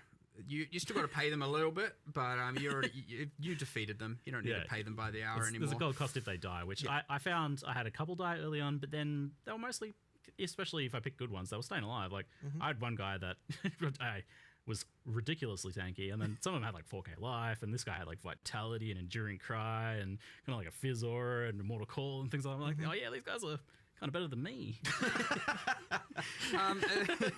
That's true. Often you might find yourself aspiring to become more like your mercenary. But look, these are trained fighters from a ruthless place in Trothus, and they've come here, and they're like, "What are all you weaklings doing?" And so it was quite confronting when I was like doing my usual running through mud flats with my ranger in a Hessian sackcloth clothing, and then I run into literally the ranger one. And they're like wearing, Giga MTXs, and they got like all these different supported skills, and they're like comboing them together. And I'm like, whoa. It's giving you something to aspire to. It's this is what I can become. And it's, whoops. I felt really good when I fired them later. Remember they came here of their own choice. They haven't been exiled here as a criminal and left to rot on a beach. I have to say, they kind of feel like suckers. They've got this honor code system, right, that says that if a challenger comes and challenges them, they have to wager literally one of the pieces of clothing they're wearing of the challenger's choosing, and the challenger doesn't have to put up anything. Like, you don't have to wager anything of yourself. Like, I feel like in a previous Path of Exile, we might have be like, oh yeah, you have to gamble your item. But if you remove the game mechanic from the equation and you go, okay, let's say you and I have a duel and I get to take your shoes, and my sacrifice is I have to die. I don't think that's a fair trade. Now, but this is in a world where you can revive. Yeah, but they don't know that. Okay, fair enough. Good and point. honestly, if I have to go your shoes versus my 15% experience, I don't know if I'm gonna. Pretty nice boots. Yeah, sure, but that's part of my level I just lost. So I don't know if I'll take that trade. Yeah, well, you got me there. That's a good point. We'll get some more questions about the mercenaries there. Do mercenaries count as minions, has been asked? Oh, I said 15%, and I realised that is not correct. Oh, what was the... I'm just making up numbers. No. Ignore me. I know that's the wrong number. No. What have you done? That's going to be quoted. I just quickly glanced at chat, and I'm like, oh, geez, I said I just made something up on the spot in the heat of the moment. Don't worry about me. The question was, do mercenaries count as minions for the purpose of various minion-based things? like flasks. They don't count as a semantic minion. How for, big like, is you that know, screen minion that he damage can and all read of that. chat? But I know, Holy for crap. example, all the how there's bosses and they have certain skills because they're less avoidable. They deal less damage to your minions. Oh, yeah. They also count as They also get that damage reduction from those things because like they're not like going, there's an AOE here, I'm getting out of it, and they're going to jump back in like you are. They're just going to soak the damage, and so yeah, we've made it so obviously that, you know, they don't take as much damage from you know, those unavoidable attacks, so to speak, and much like how your minions do and whatnot. But again, they are pretty tanky, so you know, on top of that. On that same spirit of like you know, live improvements happening as we're talking about it, it's like yesterday I was asking kind of, oh, can you heal them with like the minion flasks or something like that to like heal them in between combats, and later I got a message saying that, oh, you guys have changed it so that they heal out of combat now. Yeah, it was taken from the it's something I actually really like that the minions do in POE 2, where when there's some downtime they kind of regenerate back to full life. So yeah, that change was made yesterday actually, and yeah, so now the mercenary, you don't have that thing where you have to give it some life regen, and like, you know, explored a few different options, but it was just like, you know what, just like if there's a little bit of downtime, or if, it's more if they haven't lost life in the last some amount of time, they just whoop back to full life. So love it. You know, it's just good quality of life. Yeah, you don't just have them sitting at 10% life, and you're like, what am I supposed to do here? So they can be brought into pinnacle content is one of the other questions I'm saying. Yeah, anywhere, everywhere in the game. No restrictions on that. Yep. Nice, wow, cool. you can bring them everywhere. And people seemingly from the question, based on the questions, don't believe that you can have like a 6-person party and have 6 mercenaries. That you wouldn't allow that. That's too crazy. I mean, it is too crazy, but you do allow that, right? We do. Yeah, we do. That's the thing. Okay. I mean, you know, it's a lot. It's a lot of auras.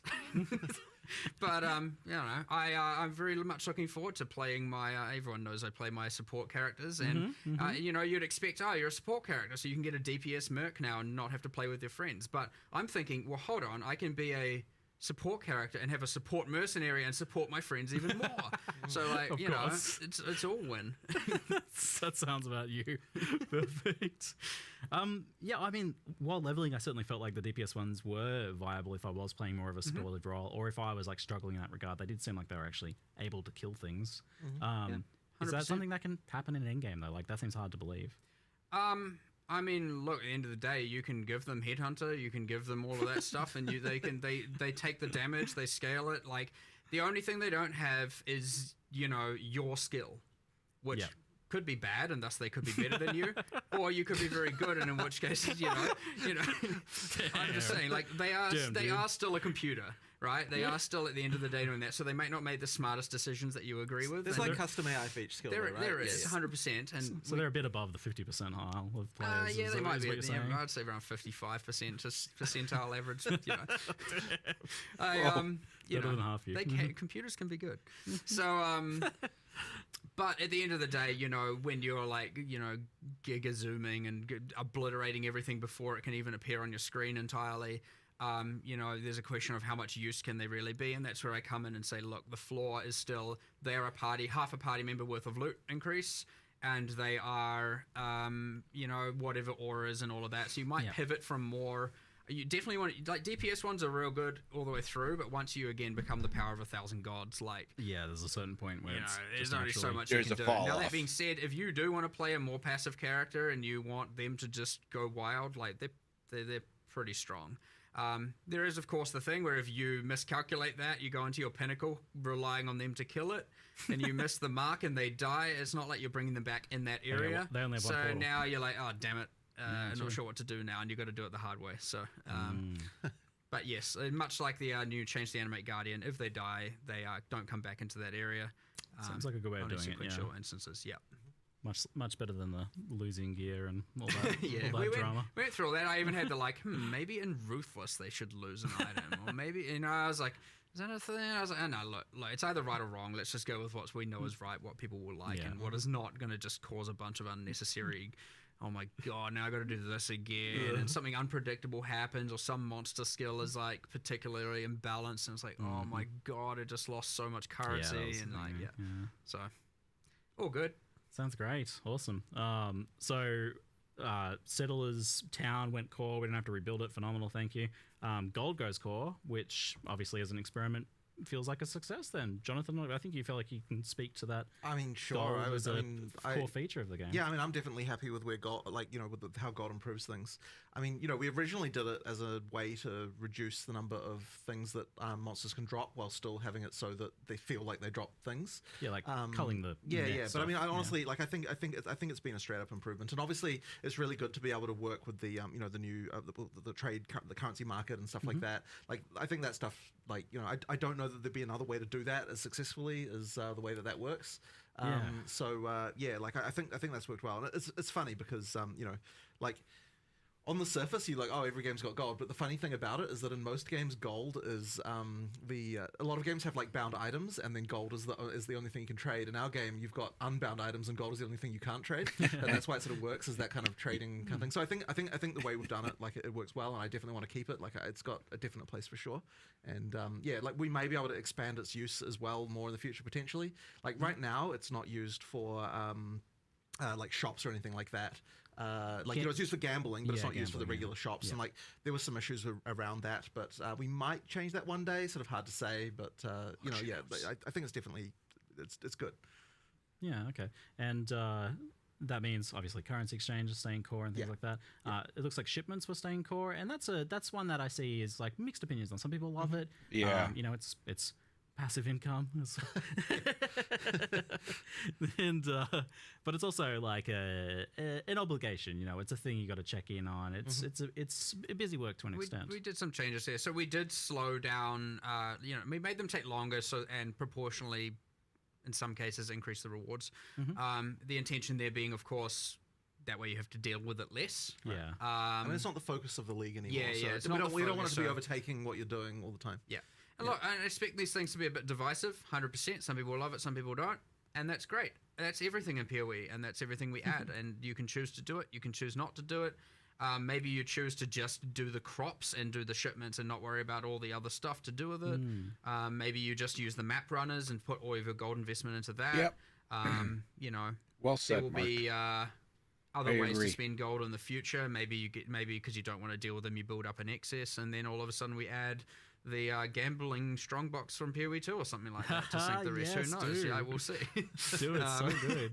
It's a fun strongbox, but That is a good one. that will come to PoE 1. I promise you. 100%. So, there'll be ways to do it, but we'll feel it out and see how much gold people are getting relative to losing as well a bit, and then see. But the intention here is that if it's feeling annoying and how much you have to deal with it, then we've missed the mark, and we'll probably even adjust things a bit further as well. Okay, yeah. But again, like everything, it's up to you, your agency, your choice. You touched on an interesting point, because I feel like before it wasn't optional because it was there and it was free stuff. So why wouldn't you do it? But now you're actually, both in terms of gold, but also your passive application, are you actually even investing in having those ores appear versus something else? So it's not necessarily just a free thing on top that you're obligated to do. It's now a more conscious decision. I could see it feeling mandatory, and if it does feel mandatory, then we miss the mark a little bit for sure. You want to avoid that. I don't want it to feel so mandatory, but that being said, I also wouldn't want it to feel so terrible that you never want to engage with it. So there's always a fine line to hit. And But there's stuff you can only get from there, so there's always going to be that yeah, element. for sure. If you want to get the tattoos and rune grafts, and some of those rune grafts, a lot of them are pretty crazy off-build stuff, and there's a good set of chase ones in there, and there's some pretty crazy stuff in there. Hey, to what's get, up, Dennis?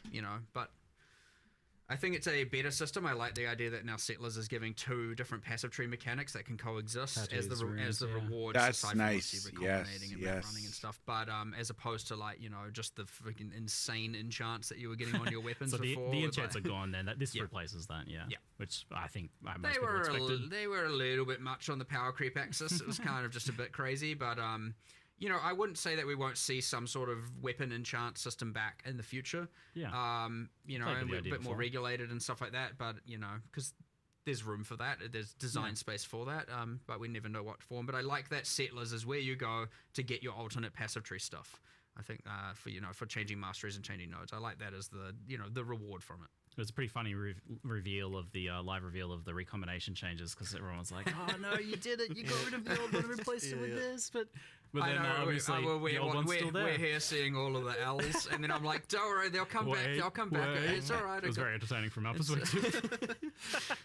That's all right. And then it also says L's, www, saved. I love it. I very thoroughly enjoy watching chat. Yeah.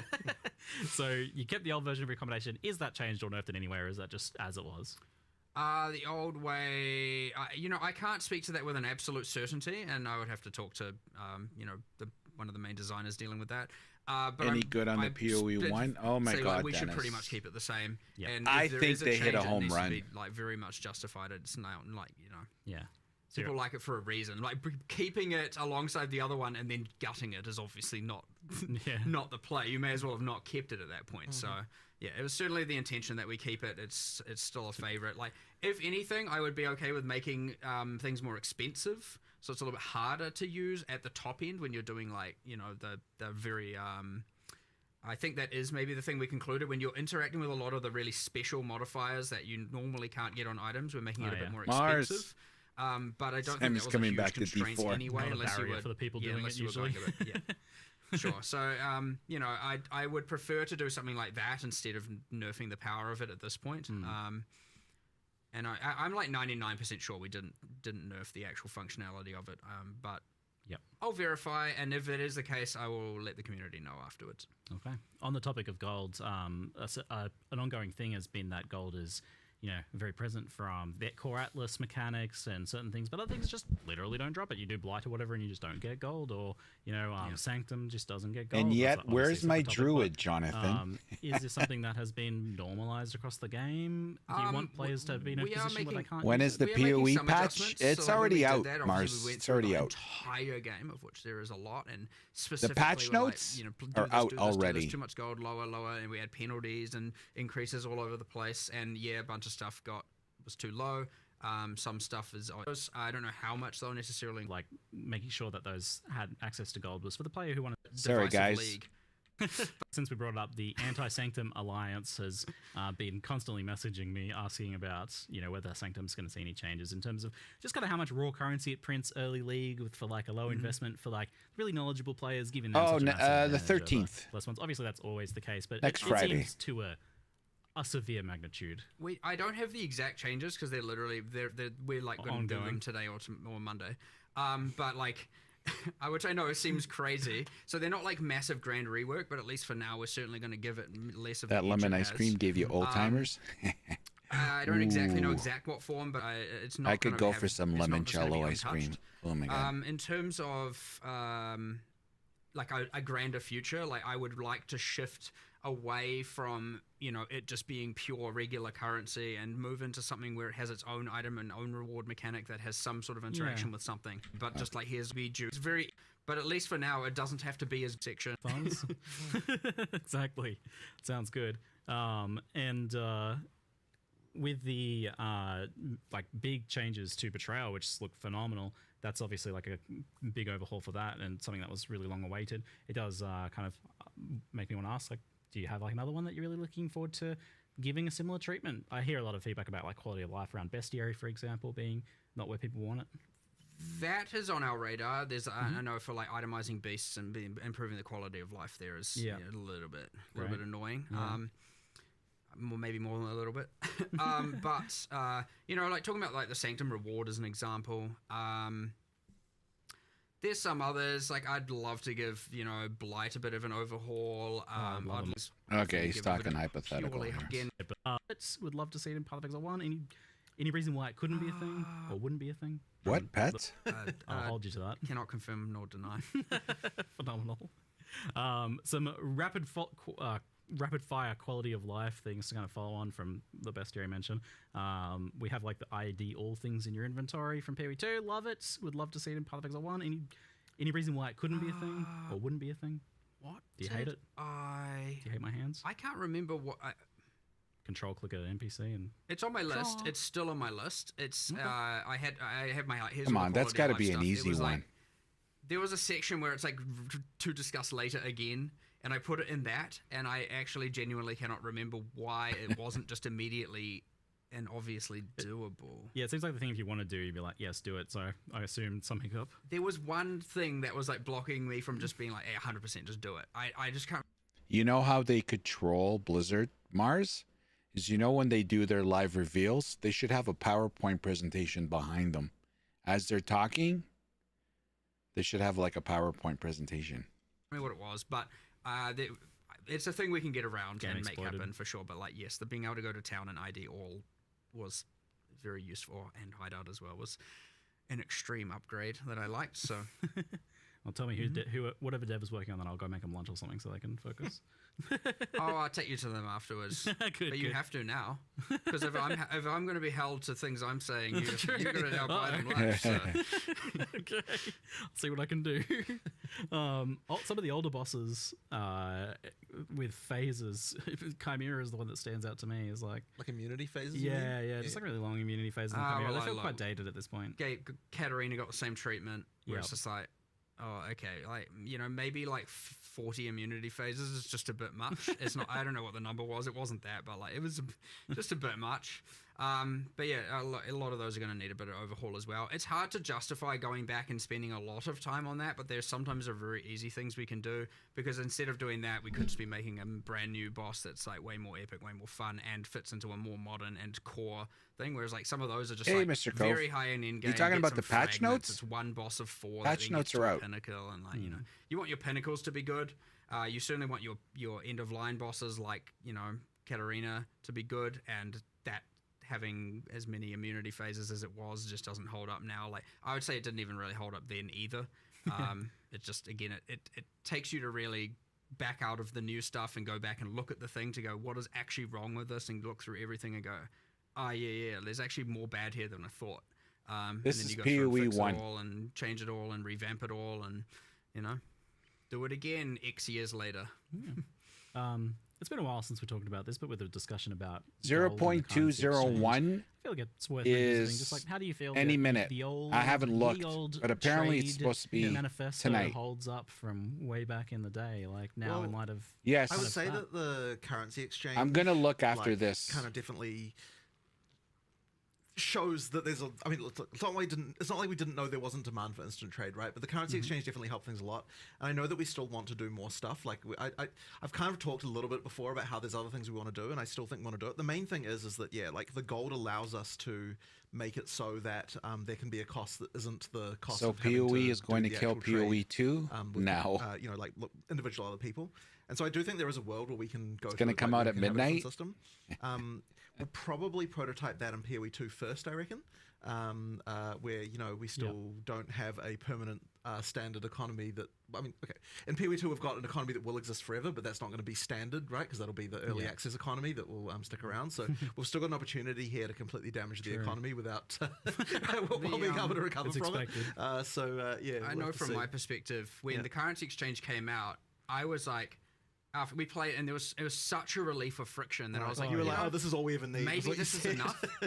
And then now after, and obviously then it started coming back a little bit. Then playing 020 on POE 2, and then going and trying to trade for more items. I was like, I'm reminded of all the frustrations. I'm like, we definitely need more than just the currency exchange. Nobody So, responding. I would say we scoped it out. We wanted to see if it was better enough, and then I was just like getting beyond angry trying to trade, and I'm like, why is the whole server AFK? I think it might have been worse in POE 2 because of more new players. Was. Like It it's was, So what I found in POE 2, a fun little trade thing, is when I first started, people didn't know.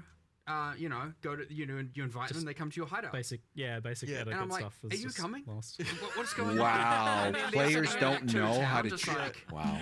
waiting One for of me, us, and I'm like, one of us. oh, Am I on the okay. POE No one 2 knows that you Discord? just go to your Yes. hideout. That's a new thing to have to learn. Oh, and so. it's shifted as well, like weird new kind of like things of like I'm on culture both things POE and have grown POE out 2. of that, just like kind of independently from different like new people versus pre-existing POE players, and it's become a strange little It's thing. real fun to watch. Just kind of Oh, raise okay. gold is the so doing it for currency is fine because currency, you know, it acts as a sink. It is currency, so it's okay to have like fluid trade for that. When you start getting into items, then you start to have that issue where the stuff at the top is worth like astronomical amounts, and the stuff at the bottom is worth nothing. And like any trade will cause that, but the easier trade is, the more you get that. So you've kind of got this like, you know, if trade like it was very hard, you get like a flat line. You can turn into more of an exponential growth curve as you as trade becomes easier and easier.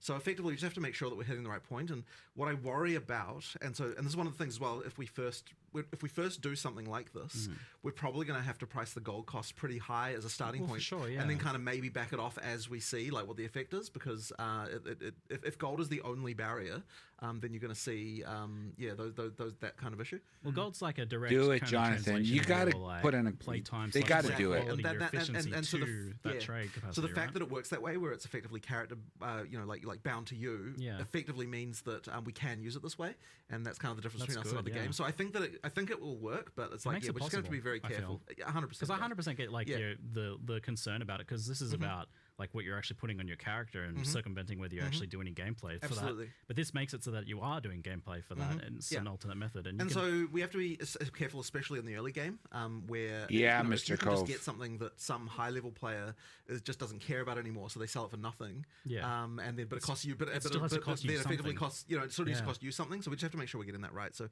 when we do it, it'll we're gonna have to be very careful around that stuff for sure. Yeah, and I mean, even if it was just kind of like you can only really like realistically do a couple items a day, then it's not your bulk trading kind of method. Can be, it exists alongside the existing one or something like that. That could be a prototype for it. So it seems like it feels possible now, whereas before it was like a no way never. That's crazy. It is possible now for sure. It is possible. Which is it's just That's I'm excited awesome. to see what you do to experiment with that. Mark seems keen. Won't be too far away, I think. Bloody but, AFK people. I'm pretty sure we're gonna. He's pretty sure we're gonna prototype it in POE 2 first. Yeah, that makes sense. Where we've got a bit more leeway there. Like you said, I mean that shows a bit of like a love and sanctity to Path of Exile 1 there for the people maybe concerned that you don't care about it. Right. So I guess so. Yeah. And just one more note: and all you people who are listing items, here he goes, rant time, and then you're not even AFK. You're in a map, and you're just not replying.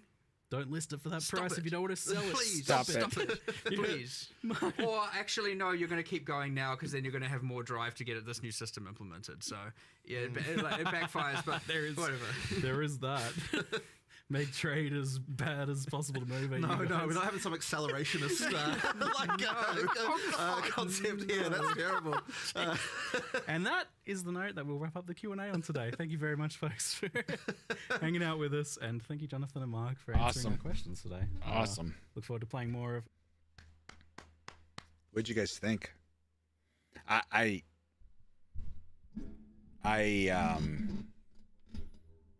I did not expect this much content in Path of Exile. In Secrets of the Atlas. If I'm going to be completely honest, I was going to play 3.26, but full transparency, it was just internally I was like, man, I'm not really looking forward to it. I miss playing Path of Exile, but I don't know, yada yada kind of thing. And I have to say now this is a must play. There is so much that they added. It's not even funny.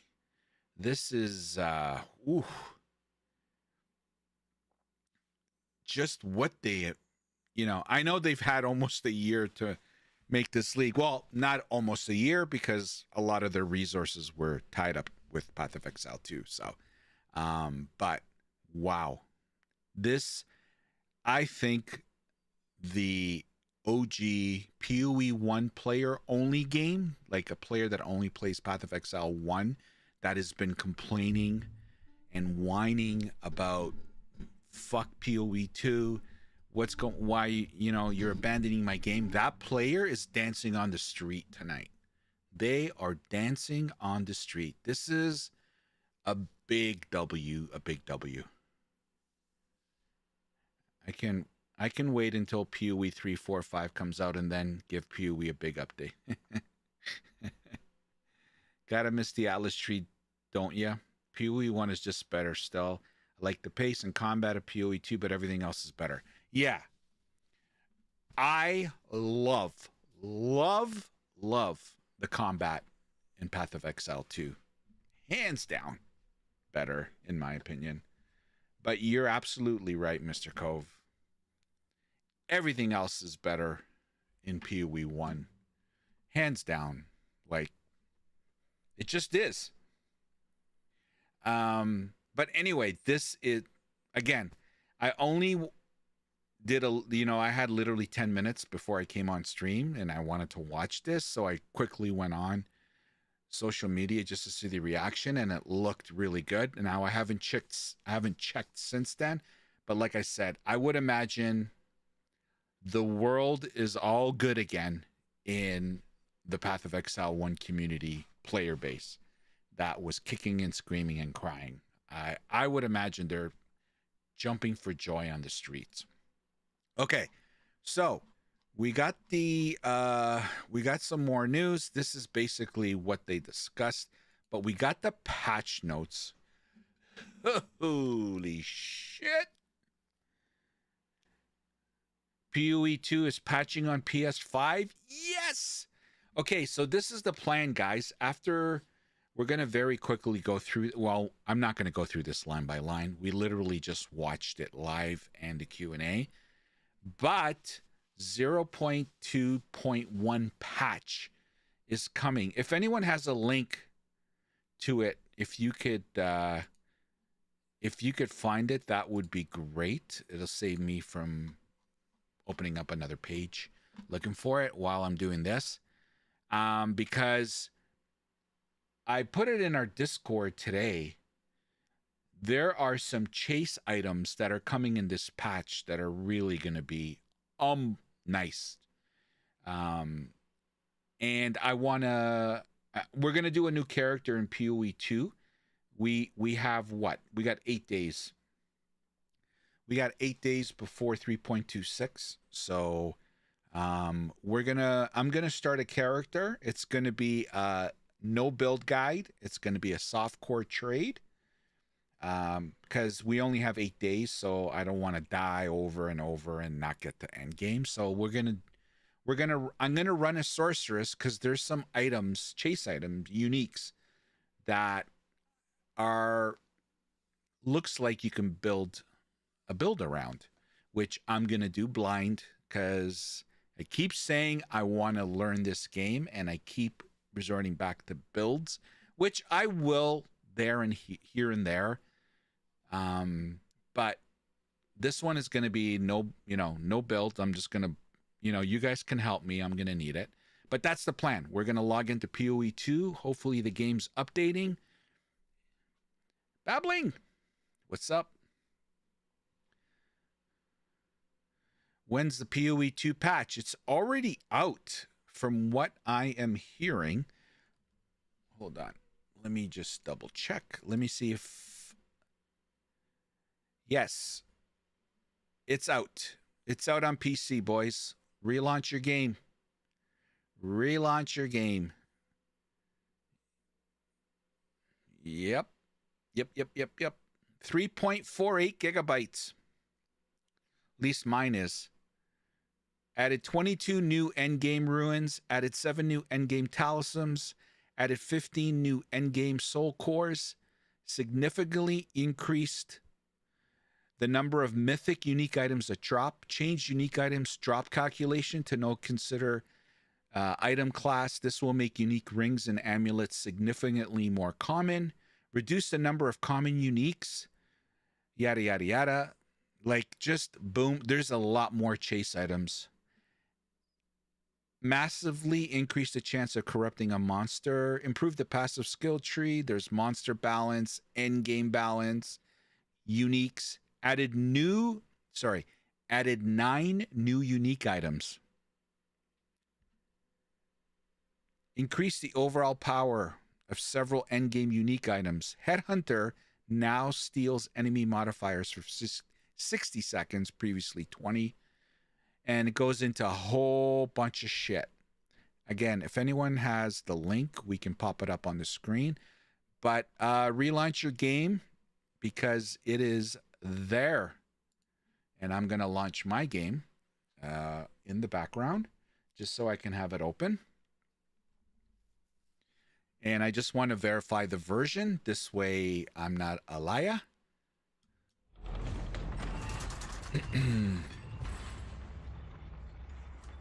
And hopefully we see 0.2.1.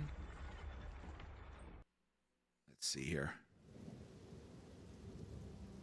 Just gonna check the version on the bottom of the screen.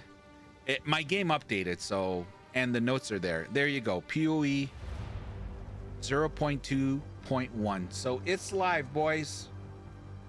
0.2.1 is live. Live alive. All right. Oh shit. Where the hell is it?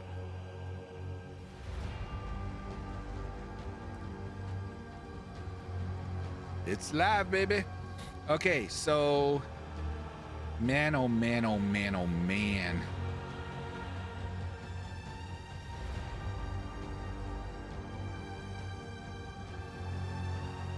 Woo!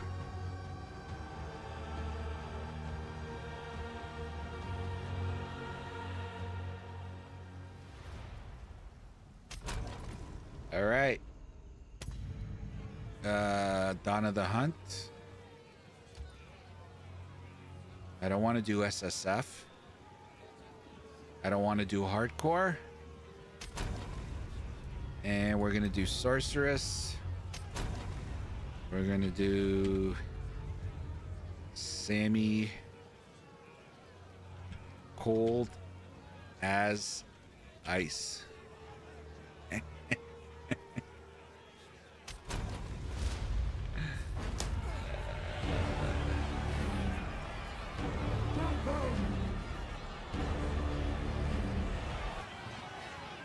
All right, hold on. Let me get my trusty little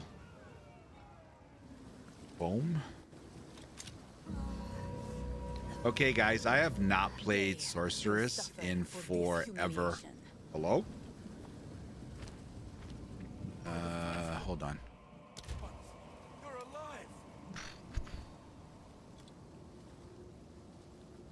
alive. No, I don't want any. Where was I going? Oh, yeah, I was going here.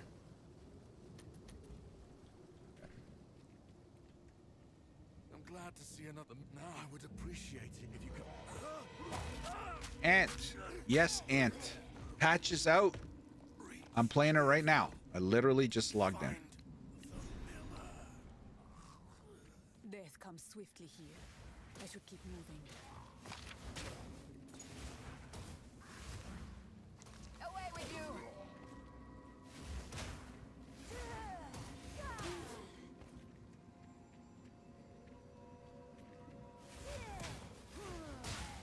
You know, I don't know why they don't give fire more love in this game. Seems like cold, ice get more love. Yeah.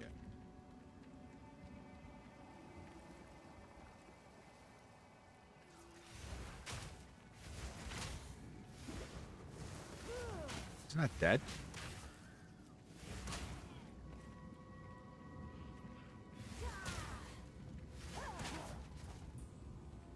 Fire deserves love. Chaos too. Yeah.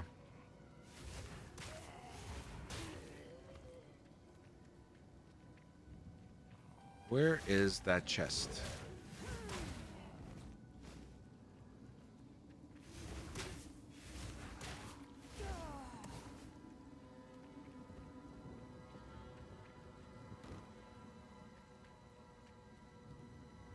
Here we go. No, you don't have to start a new character. What do you least expect? No, I'm starting a new character. I don't have a sorceress in Dawn of the Hunt, so, and that's what I want.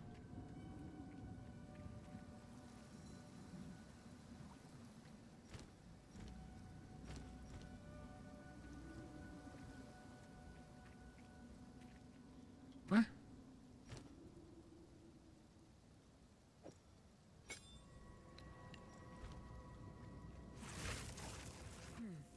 Inspiring.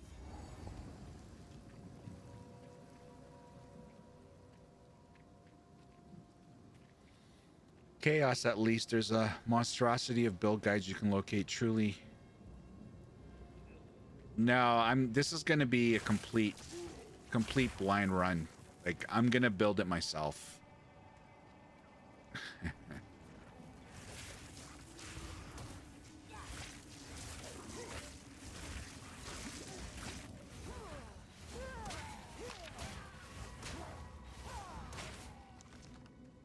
I kind of started screwing around on POB, actually. Is there anything over here? No, right? I wanted to at least sting. Nope. Sammy makes the worst builds ever. Yeah, that's the fun of it. I'm gonna stank. I'm gonna stank. We're gonna stack int.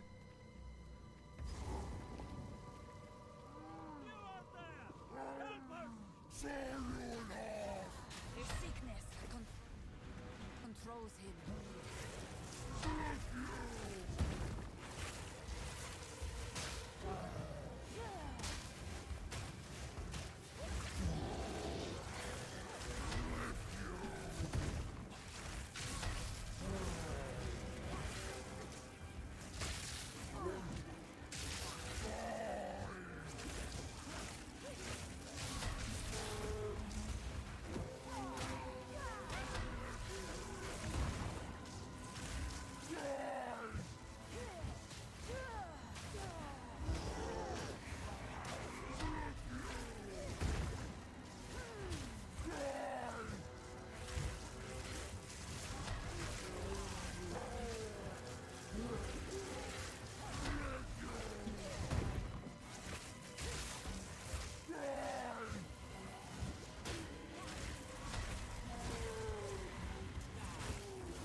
The mark of corruption. I know. Okay, so where is...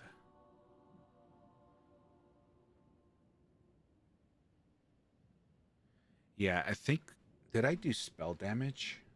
I think I went spell damage first. Then I came up here, right?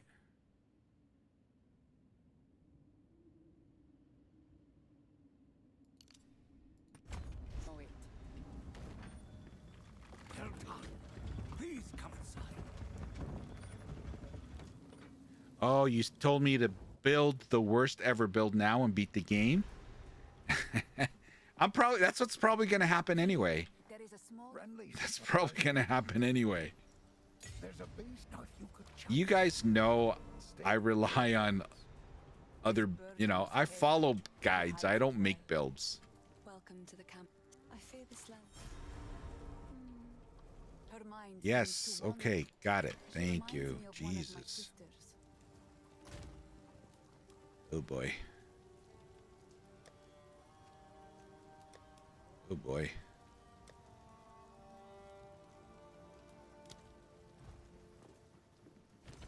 Hello? Wow. Go back here.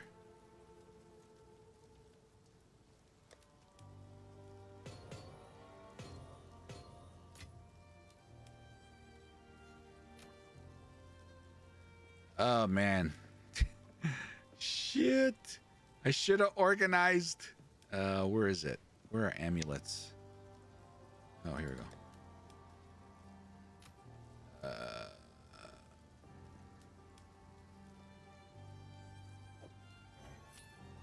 Go.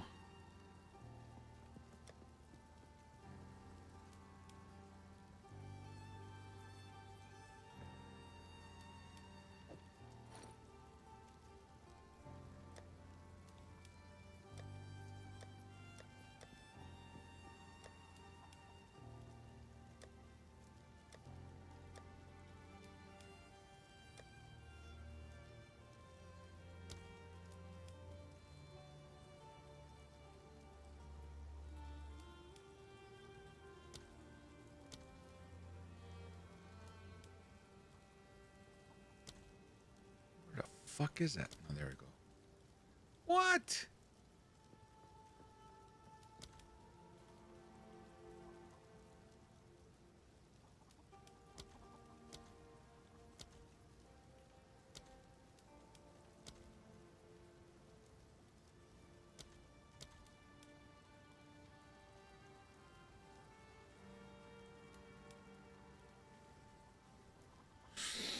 Okay.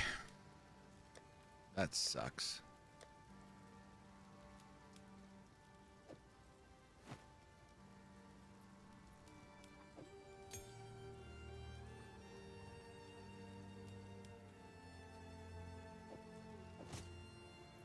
We're gonna pop in rarity here.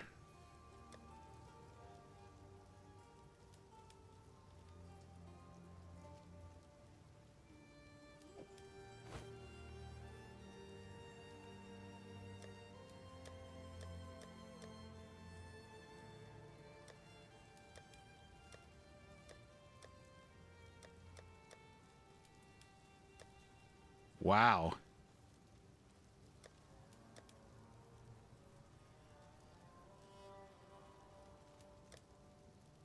Man, did I really get rid of shit?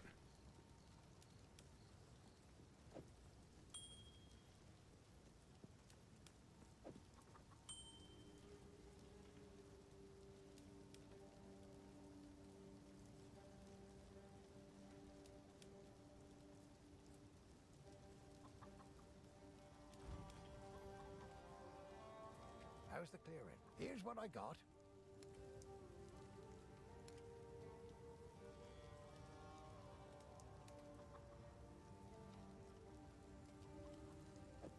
You'll survive well in that. Go well.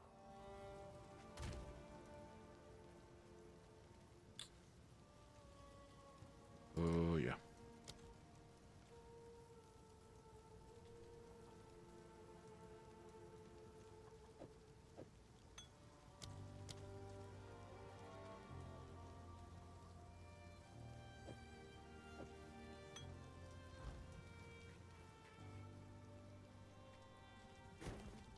Sorry, I was just...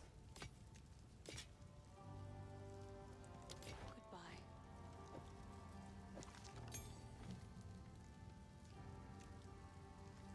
Ice Nova can chill. Oh. I wanted to see it first.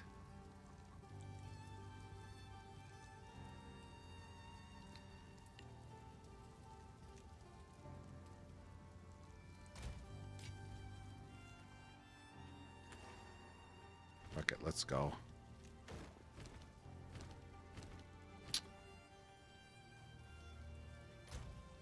How do I not have...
This is going to be interesting.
Okay.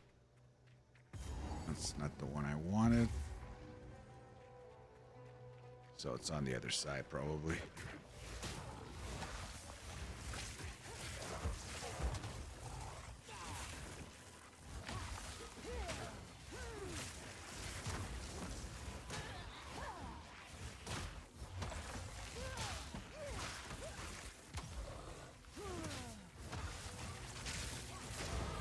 To think they dared doubt me.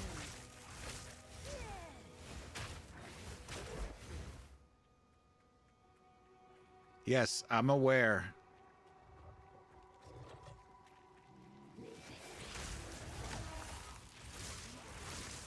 Not yet.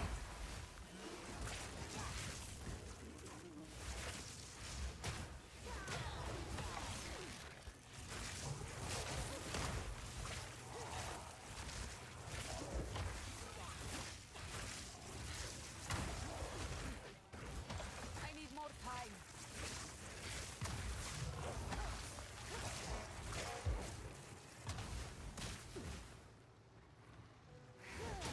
Now don't move.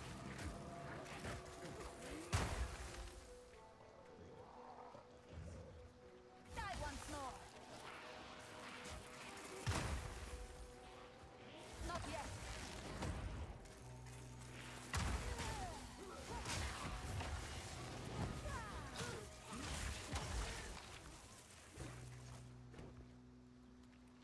The fucking thing out.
One sec, guys. I'm being summoned. I'll be right back.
right.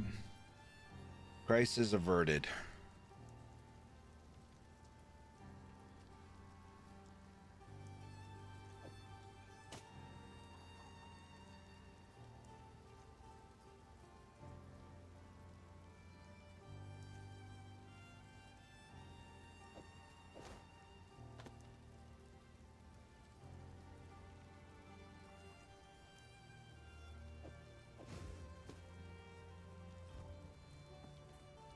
Sorry, I was. These are just. It's beautiful. Thanks. Okay, we're gonna go up here, right? And then cast speed, or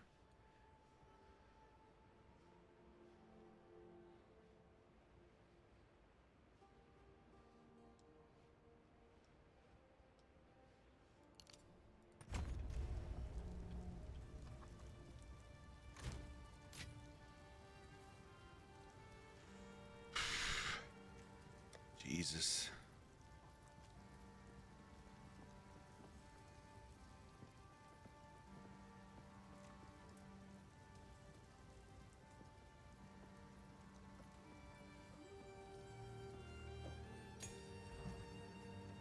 Oh, fuck. Wait a minute. Spark. Spark is spell, projectile.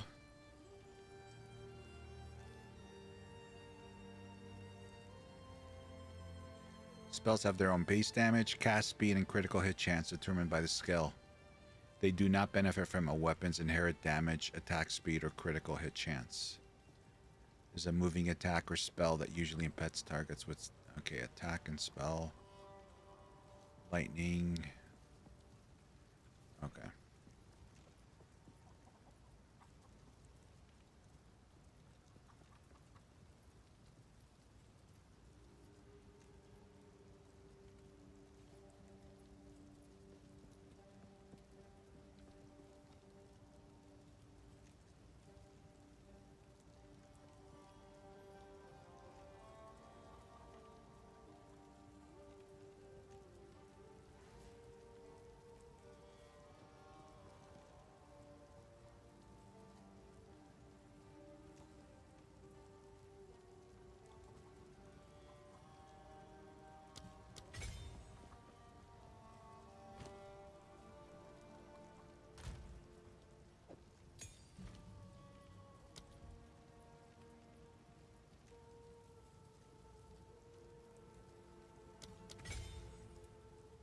I fucking actually have magnify. If I'm not mistaken, I already have that in my thing, but whatever.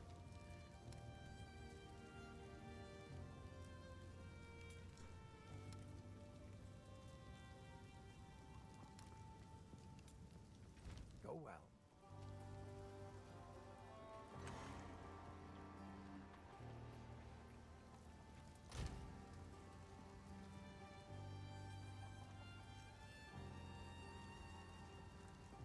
Do I not have any skills?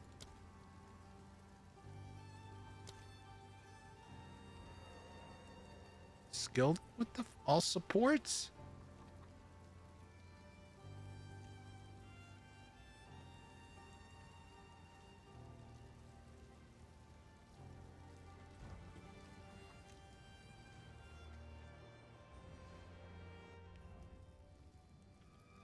Hold up a moment. Straight to it then. The hunt begins. Pick up the pace. Not have you! Not yet. Keep on him. What the fudge was that? Your death comes!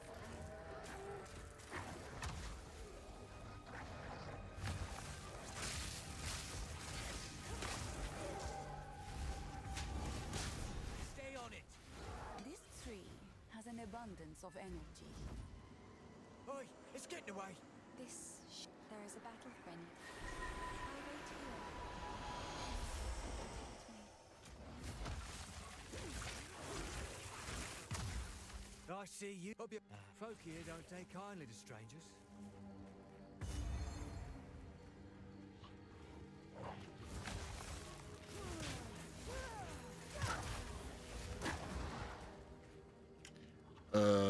Okay, so now we have to. I can't do that yet. Oh, there's a fucking cooldown.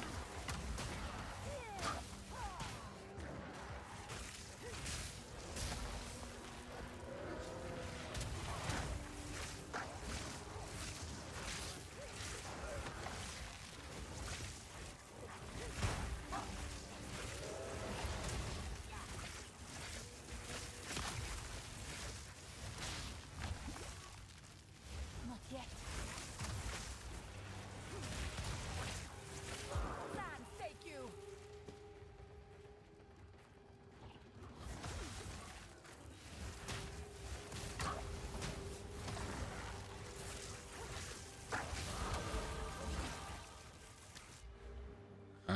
I guess we're gonna keep going until we get here. I might also want to do. We might get some energy shield.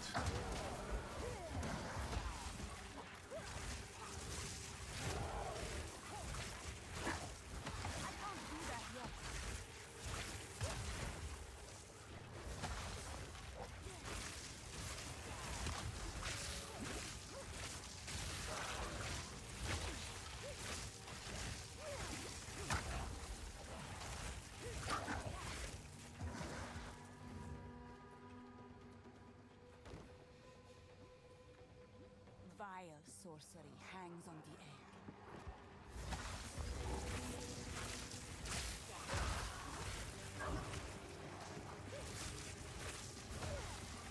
I need more time.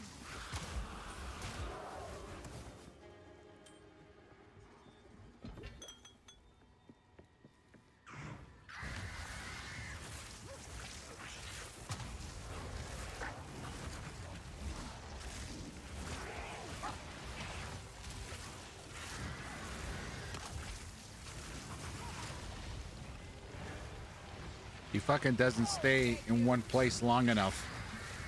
I need more time.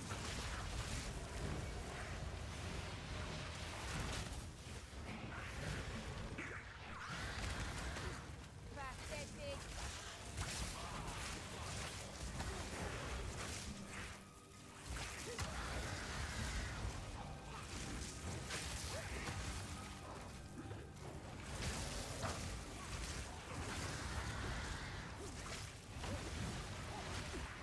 I need more time. It was a bad idea fighting her.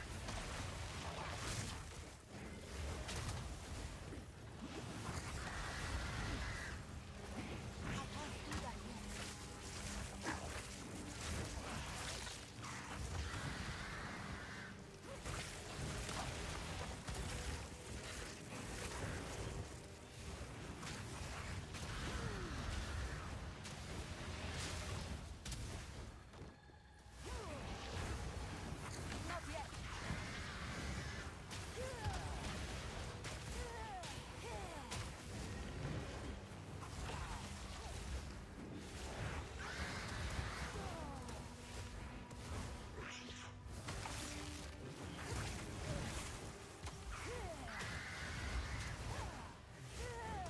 Land, take you. Corrupted or not, your kind deserve no better.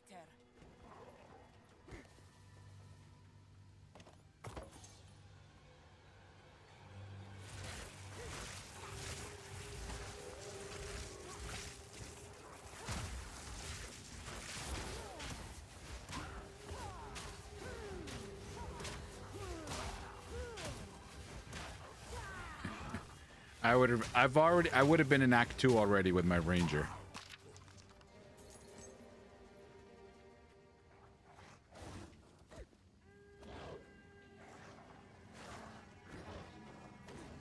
Stay still. Back, creature.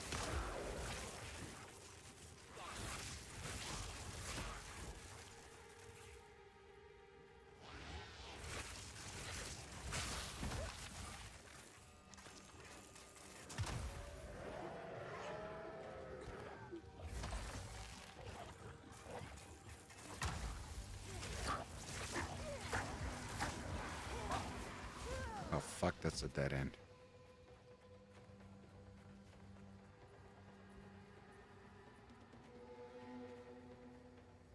I don't think it's there, so let's go over here. It's probably over here somewhere.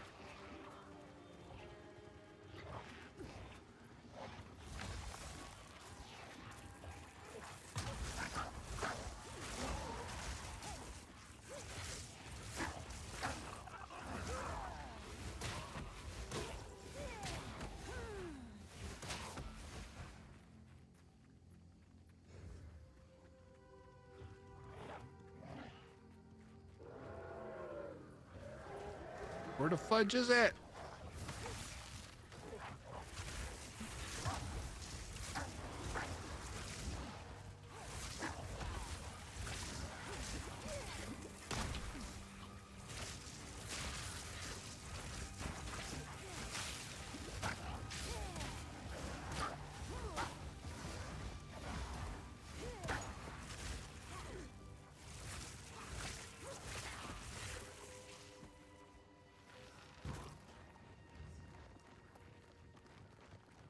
Here it is.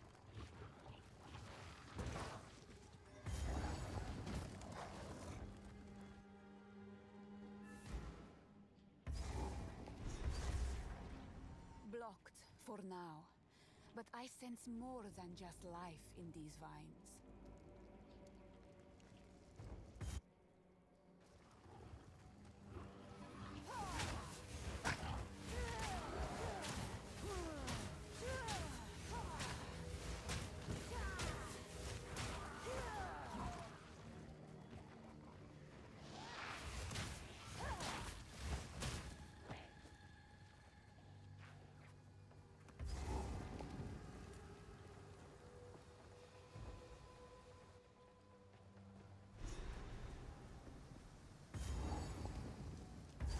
I thought the Ezomites buried their dead.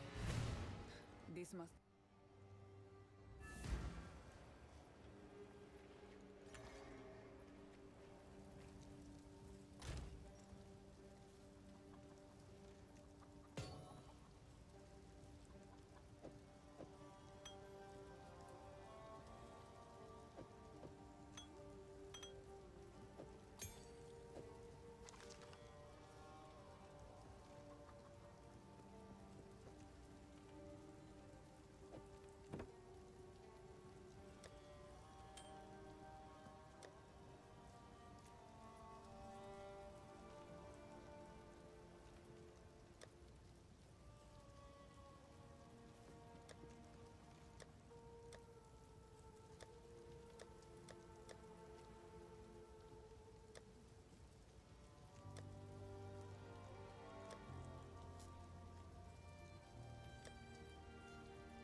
Must be on my hardcore.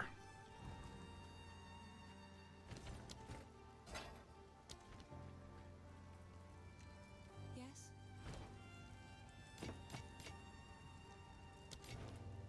Please, it's beautiful. Accept.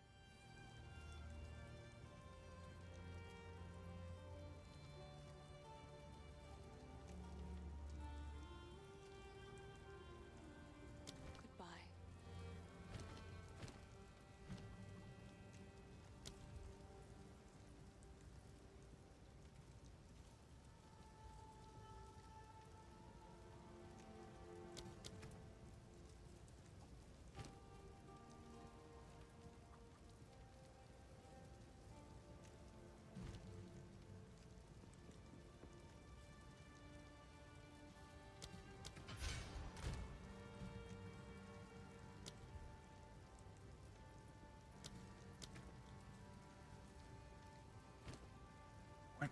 What?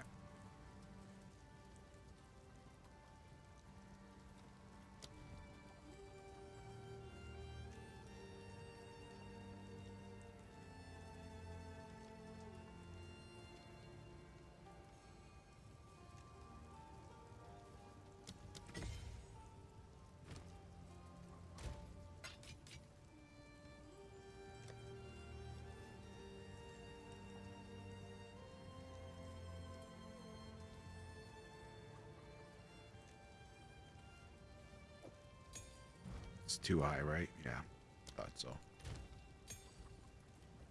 Hello. I've collected these over time. What do you think? Stay safe, if you can.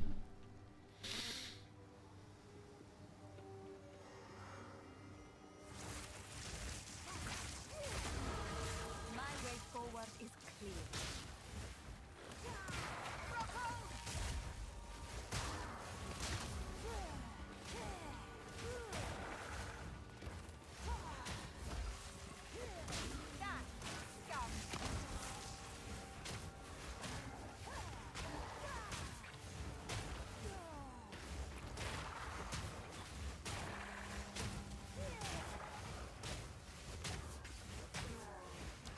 Oh boy. Oh, it's so painful.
I can't.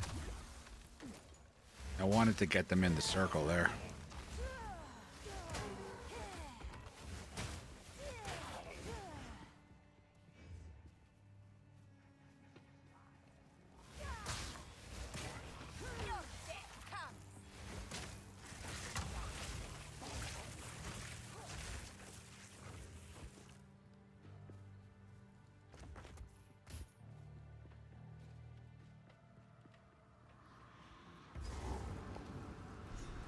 That may hold what I see.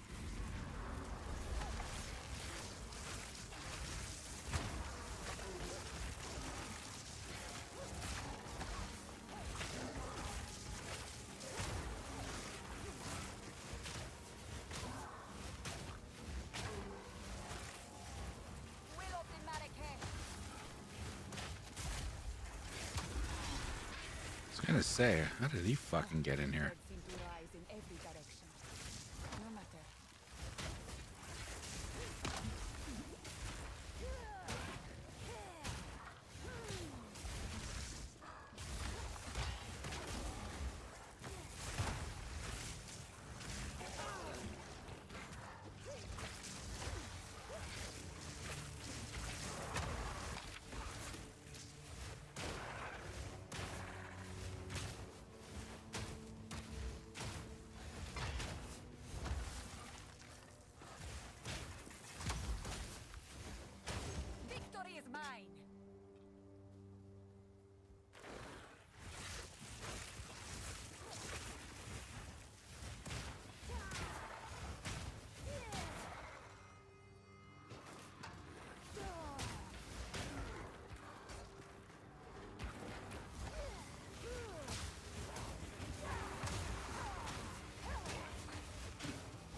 voice.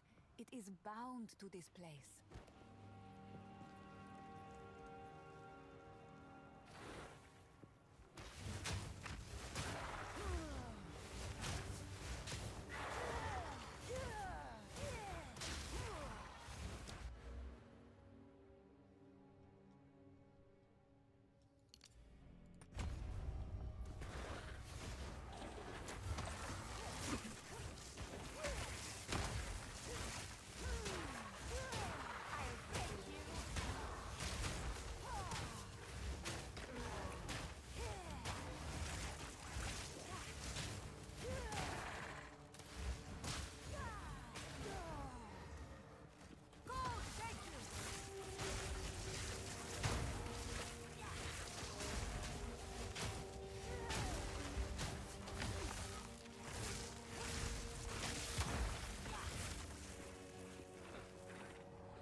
It's probably going to be in the middle, right?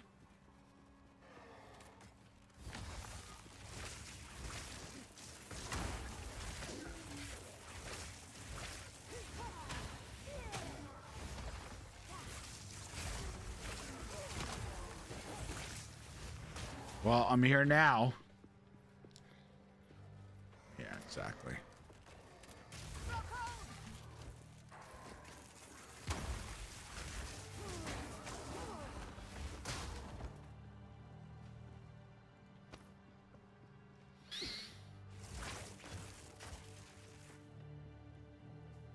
That's gonna be over here. Oh, it might be over there.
Where is this guy? It's got to be over here.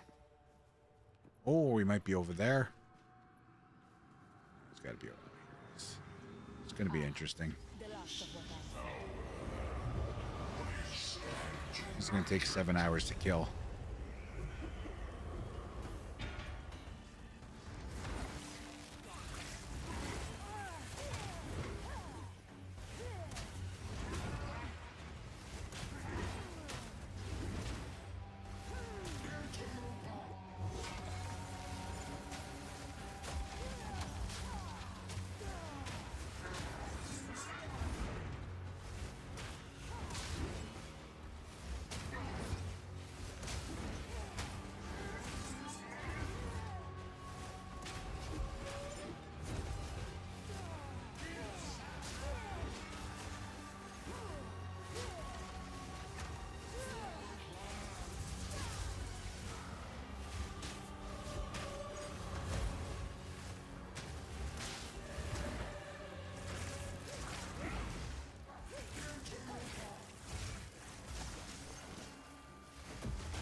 Oh, fuck, I didn't even see that.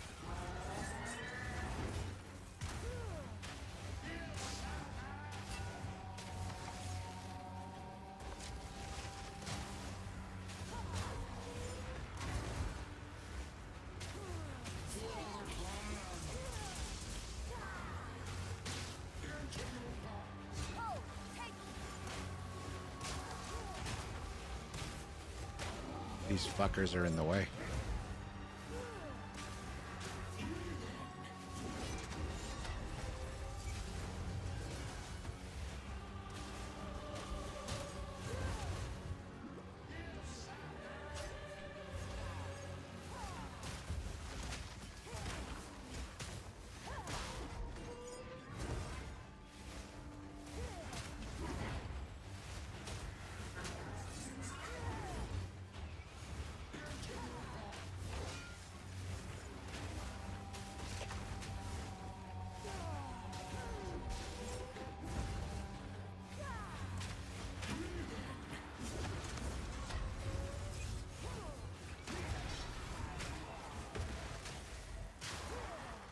Now, Battle Lord, accept your death.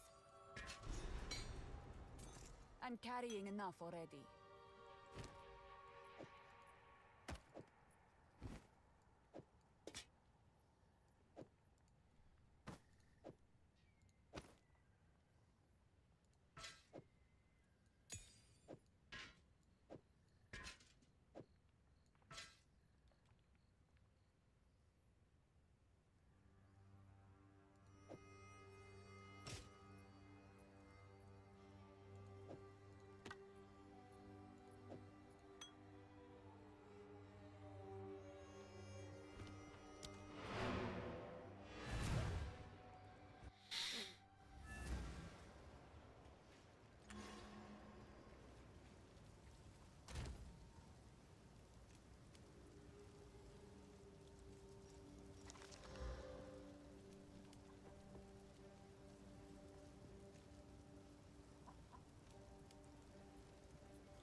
Yes.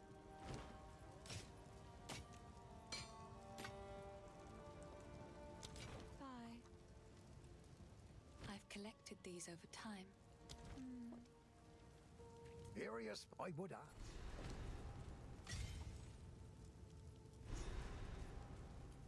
How was this man able to craft these? He is more gifted than he knows. Till next time.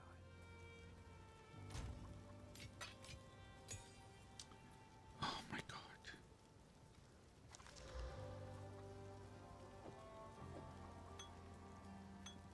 I think that was level 3.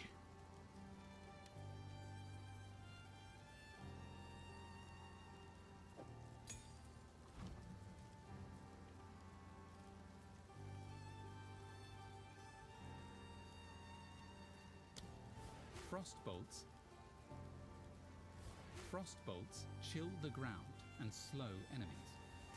Target a frostbolt with Ice Nova to freeze enemies at a distance. Use Cold Snap to explode the frostbolt. Orb of Storms chains lightning to nearby enemies. Any lightning spell cast within the ring will cause additional arcs to shoot out.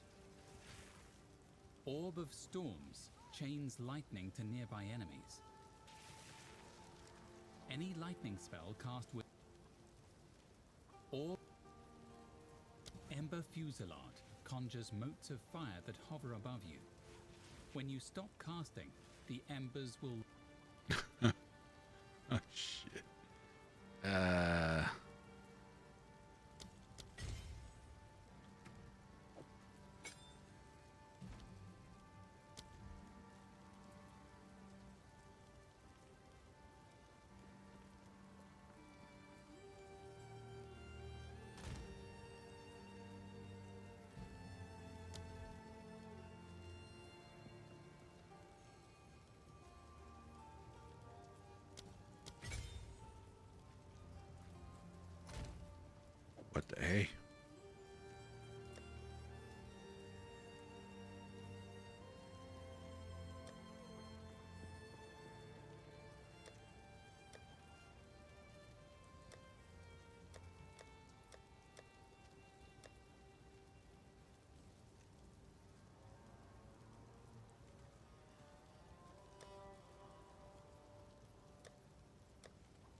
I'm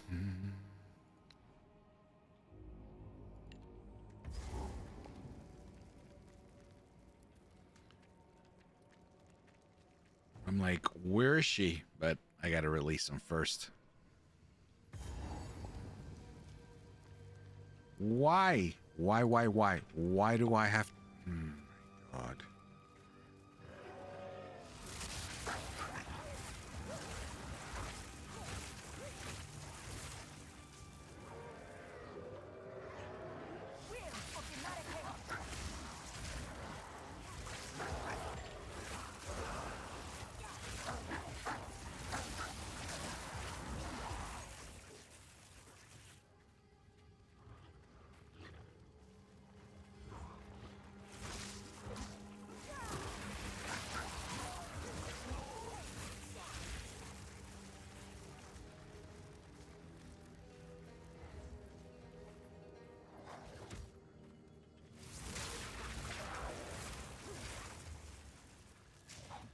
You know why I have to do it all over again? All right, let's do this.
I don't understand why the fucking map resets.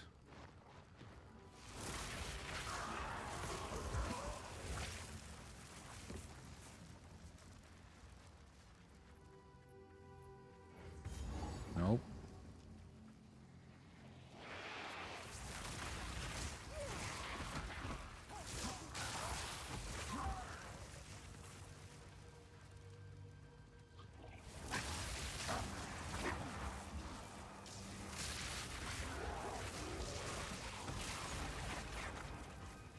Well, at least we got...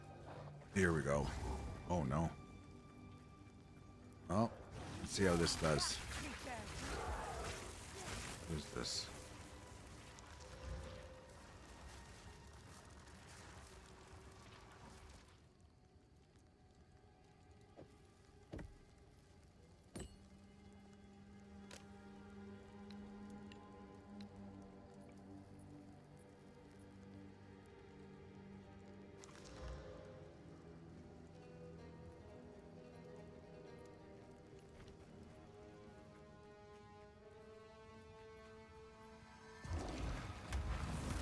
The very trees tremble with sickness.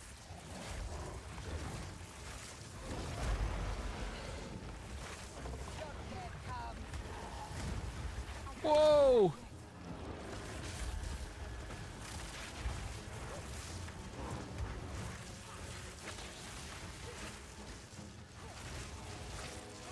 I think the damage is there.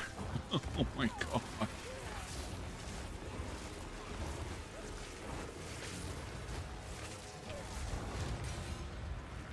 Waste away.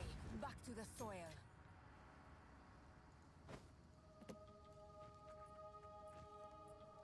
Hey, what's up next? What happened to Blood Mage? Oh, he's still there. The patch dropped. 0.2.1 dropped. So I want to level our sorceress. There's a unique item. Ideally, I would have loved to have already had a character. And I could have just respec, but I don't have a sorceress in Dawn of the Hunt. So unfortunately, I'm going to have to re-level. Anyway, we're trying out the patch. It's going to be a while before I get the unique that I want.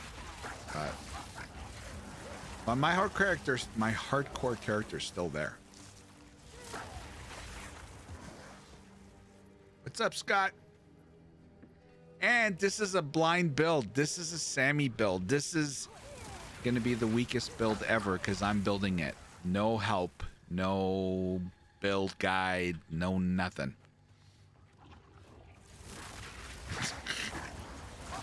So we're probably going to die a lot.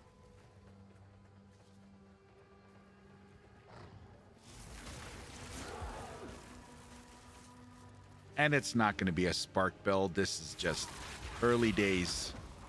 We're just going with what we got.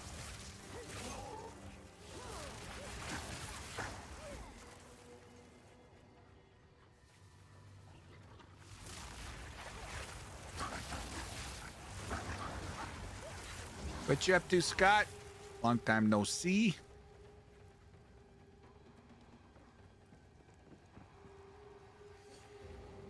Is it this way?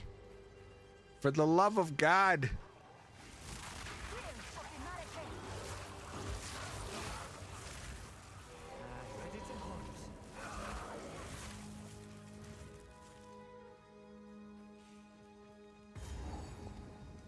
Oh my God.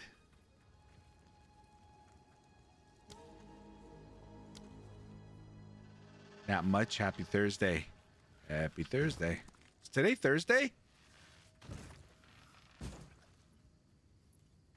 You're going to hold out for 0.3 before going back? Right on.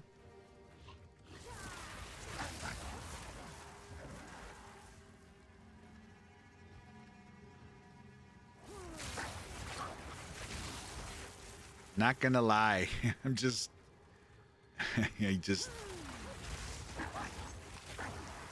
So many things I still want to do in this game.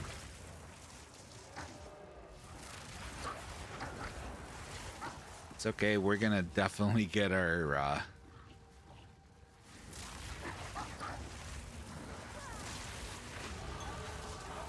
we're going to get our opportunities.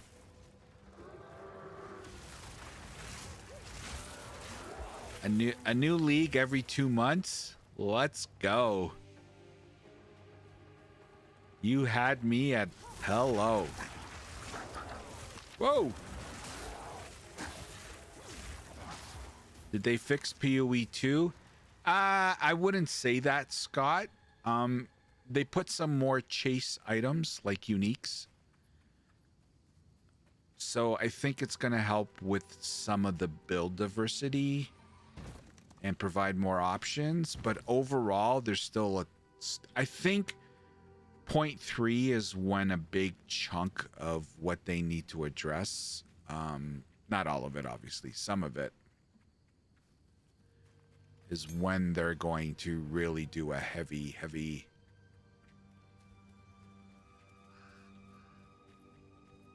You gotta be fucking kidding me.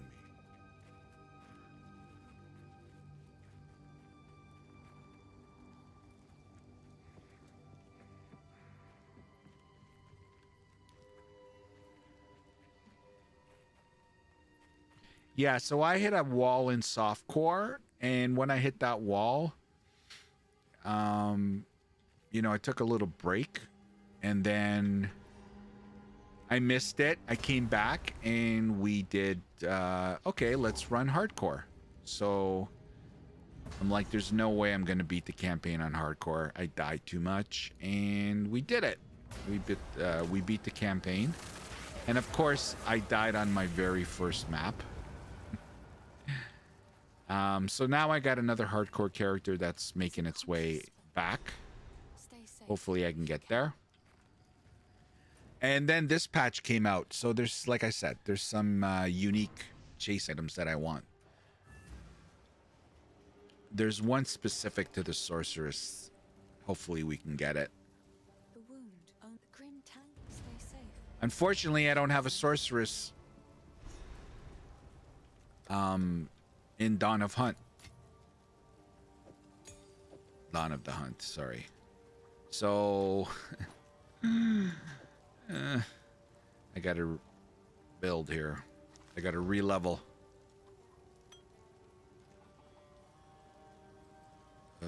What the fuck is this for? Oh, this. Why couldn't I put it in? What is this? Oh, that's right. Came with that, didn't it? Yeah. Screw it. Let's just get rid of it. We got a week before the Path of Exile League, so why not? Hello. Finn makes another for my collection. Thank you. Lightning bolt, eh? Okay. Where do I go here, Sammy boy?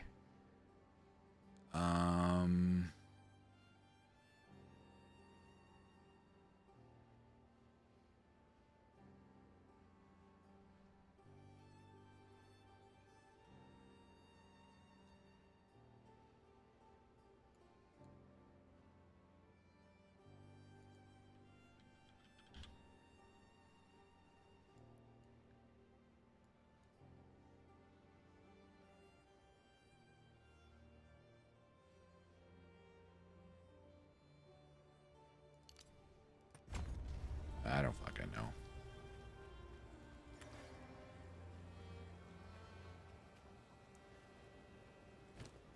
Oop.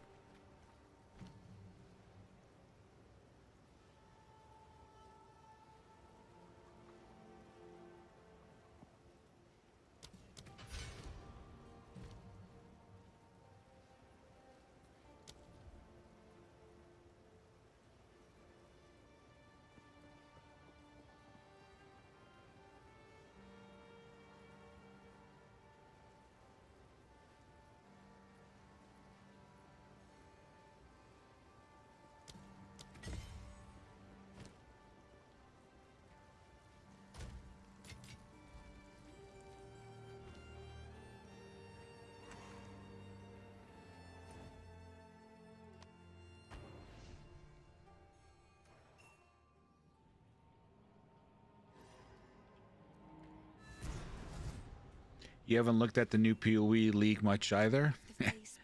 Well, if you don't want to play it, don't look at it. Because if this up 3.26 update doesn't pull you in, I don't know what's going to pull you in. That was that was quite the update, man.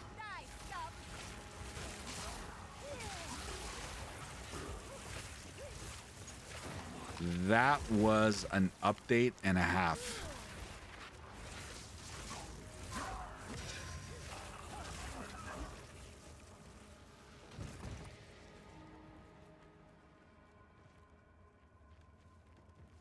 There's so much stuff that they added in this league. It's just crazy.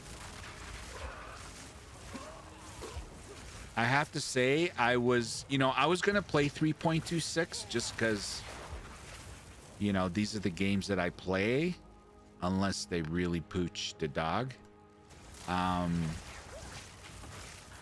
But, I wasn't like, oh, yeah, can't wait. Like, I was looking forward to it, but not like, But after seeing what they did tonight on the reveal, like, wow.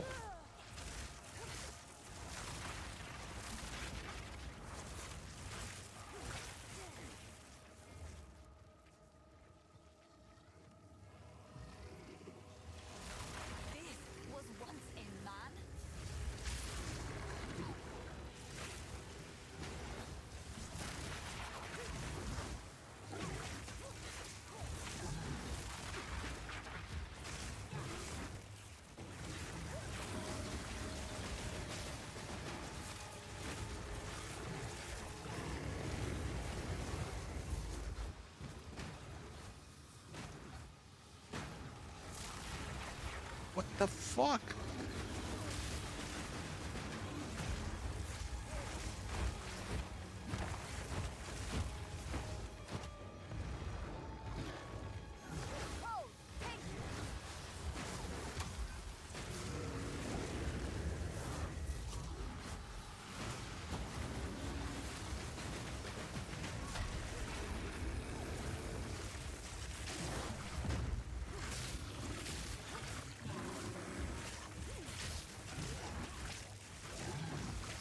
What you got? What you got?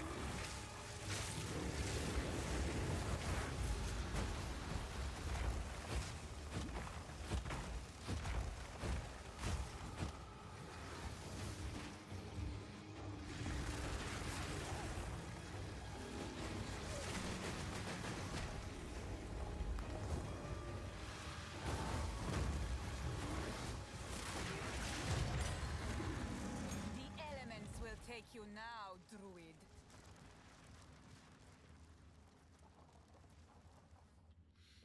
You're not going to believe the 4-month cycle until you see it. Getcha. Getcha.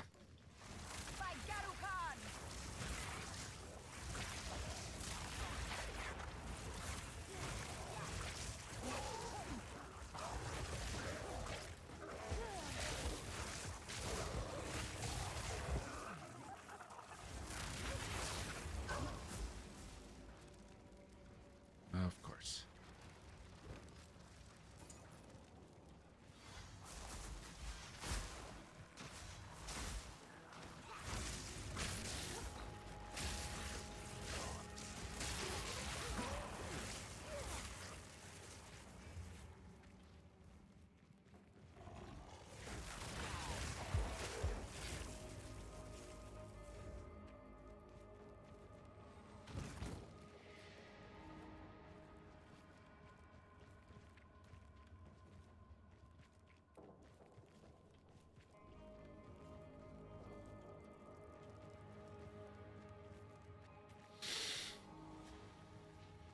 Could it be right there?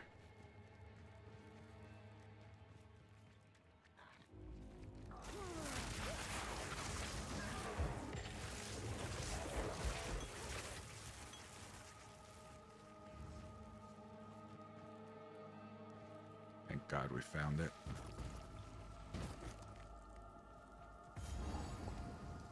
Now, this one's going to be very, very, very interesting. Quickly! My family has been abducted! What? I said... This man has known respect in his life, but now he is simply lost. Prepare to death!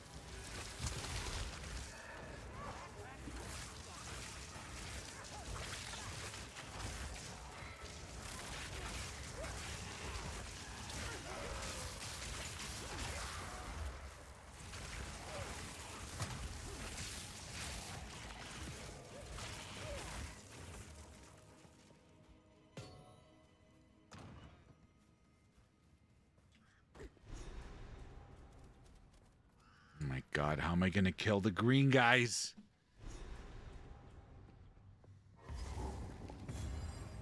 Cruel traitor. Well, let's find out. I shall bring you the storm.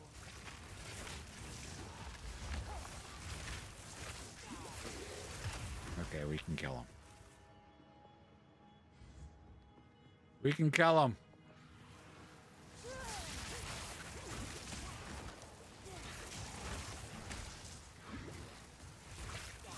Your death comes.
fucker got me.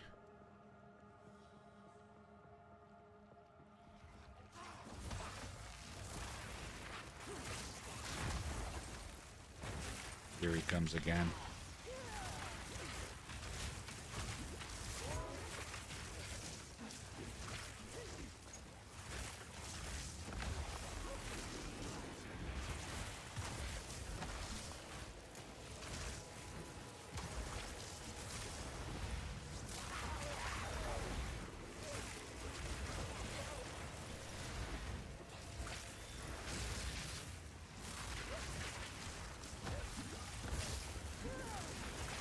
This is the same piece of shit that got me.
I did the. There's also a crossbow that's a new unique that looked very interesting, and I do have my Deadeye crossbow build in softcore.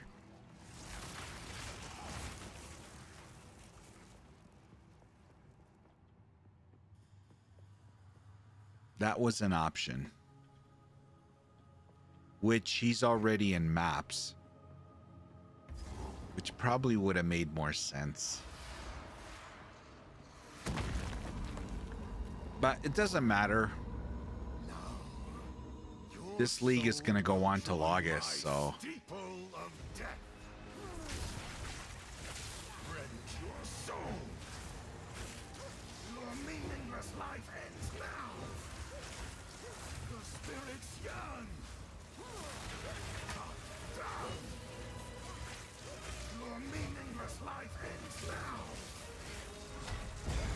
My life is not meaningless.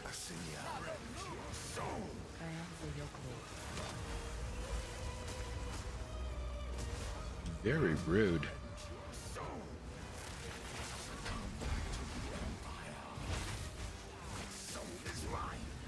Ooh.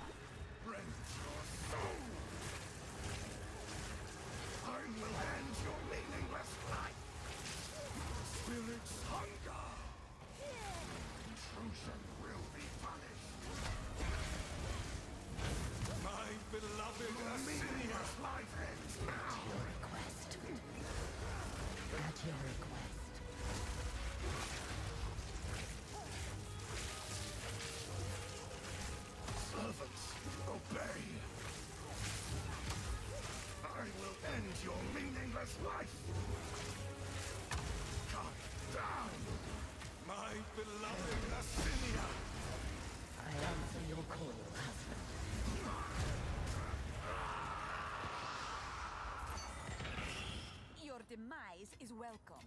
I am sure of it.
They all went outside. Circle. Oh! Accidentally on purpose found it.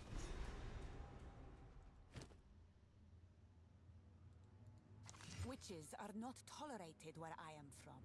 I shall deal with her.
Jesus, I got something in my eye.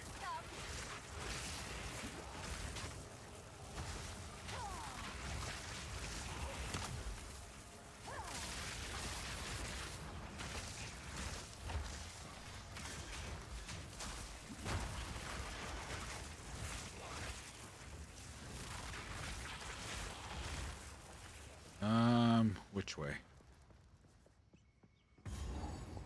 I don't think we're gonna get that. That's a support gem. We're good. And considering how I am right now, pretty... I need more time. Oh, shit.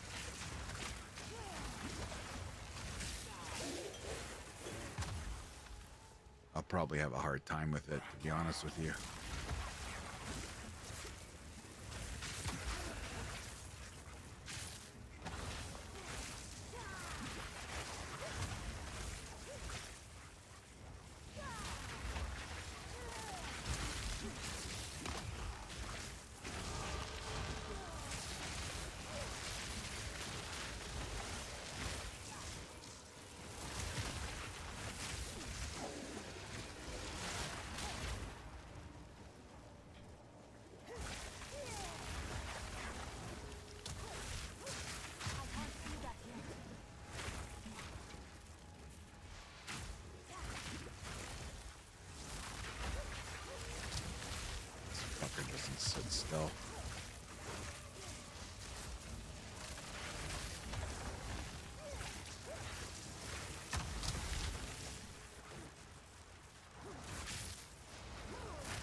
Oh,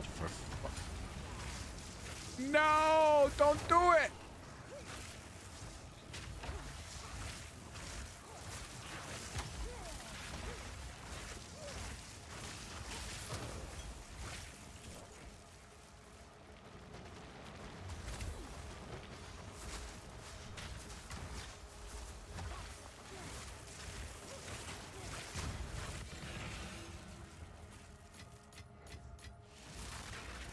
Alright, not bad.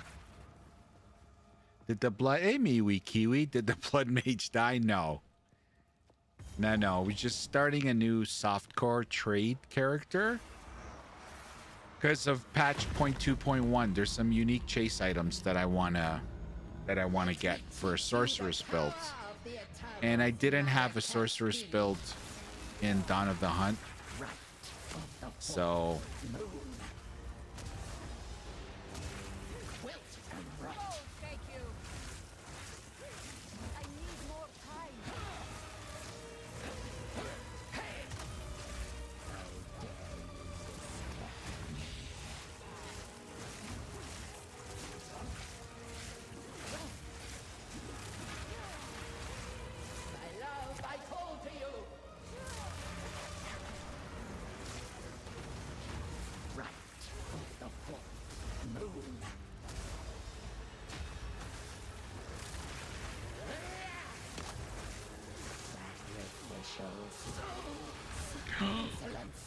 Forgot about that one.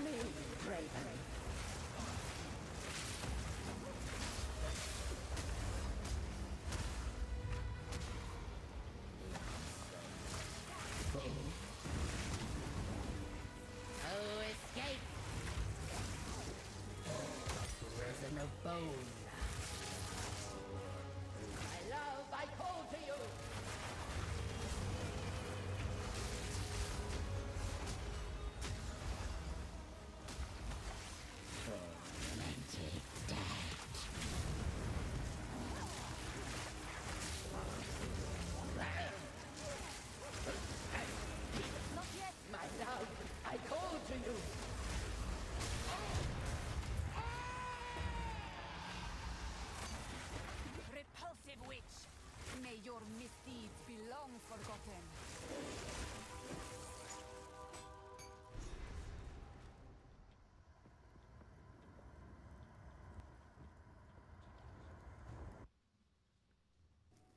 Am I gonna play POE 1 when the new league comes out? Oh yeah. Absolutely.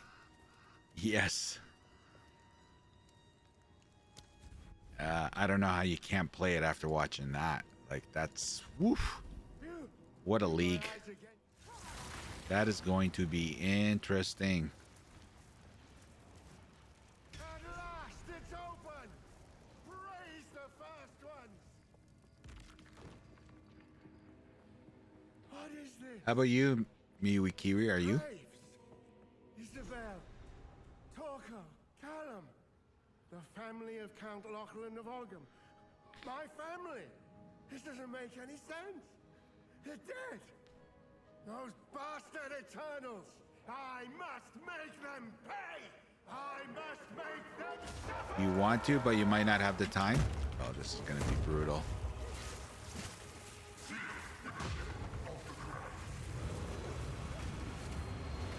This is gonna be fucking brutal, this fight.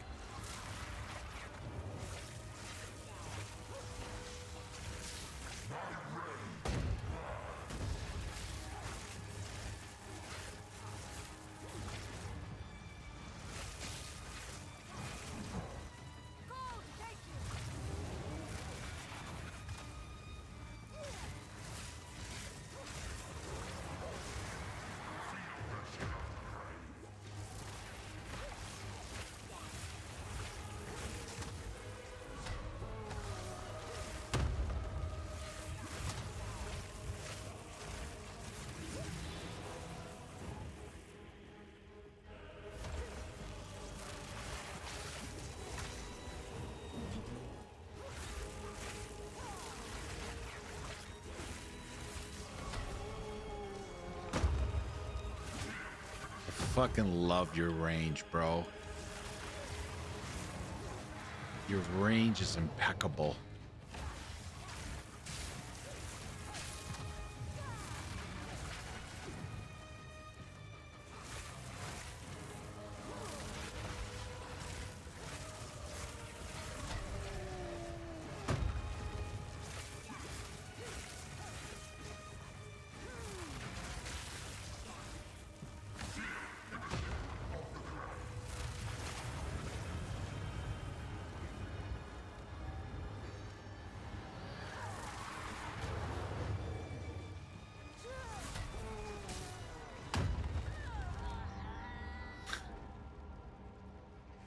So bullshit.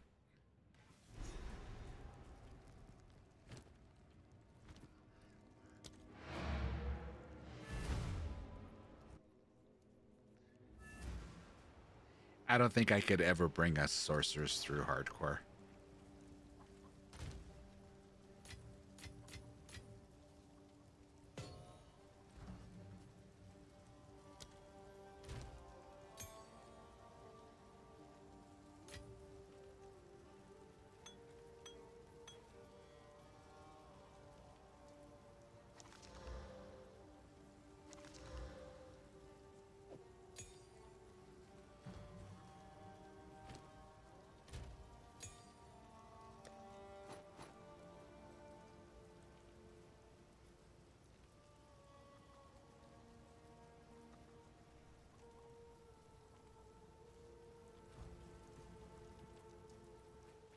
Sorry.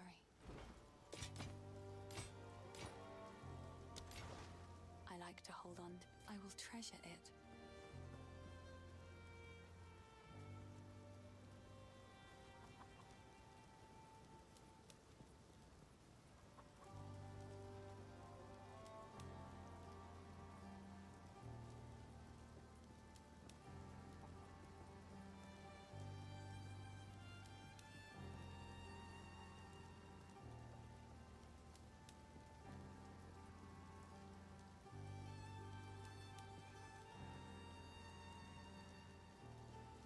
Stay safe if you can.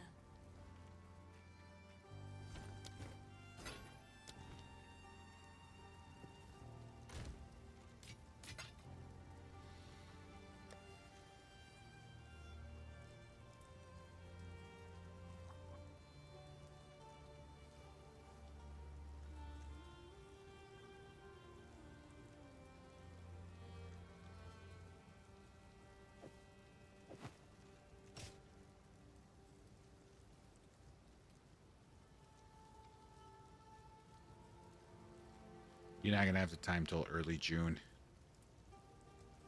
Sorry, early July. Oh well, the game will still be there.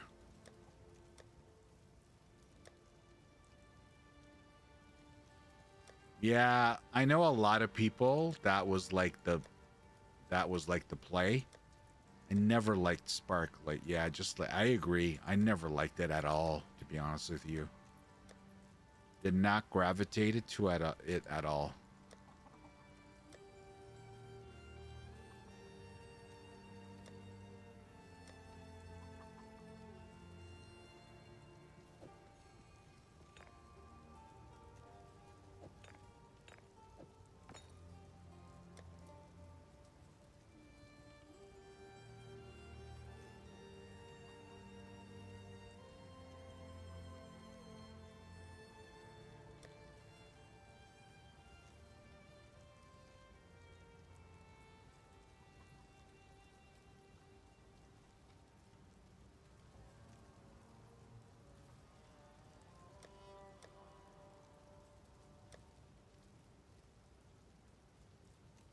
Just done cleaning.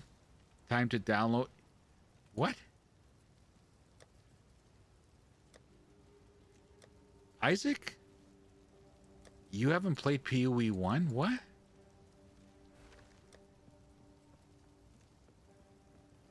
Like, everything in here is endgame shit, right?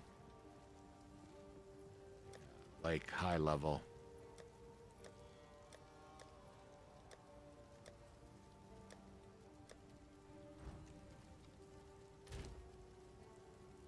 Oh, you uninstalled it. Oh, okay, okay. Yeah, okay. I was gonna say, like, what?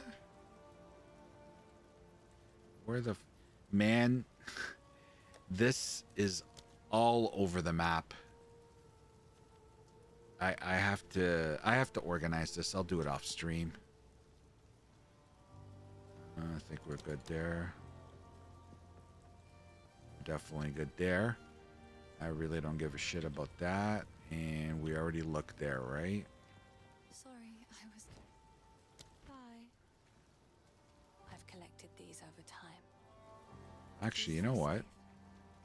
Welcome, if our spirit.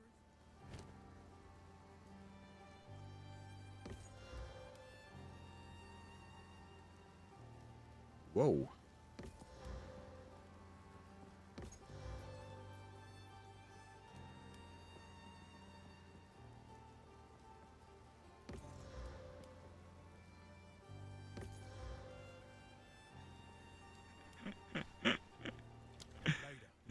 Headstrong and overconfident, like me. My God.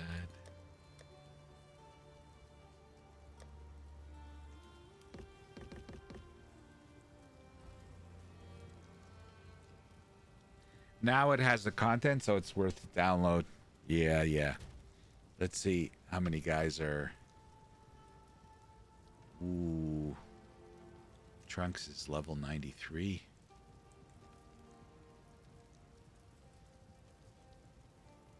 Nice. 74.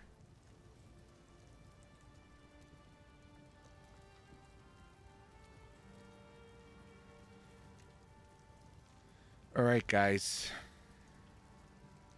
I gotta be honest, this stash is driving me fucking insane. But we got on early in order to watch the thing, and yeah. Level 9. Level 9. I got a lot of reading to go do. Thanks for watching, everybody. Hope to see you next time. Take care. Good night.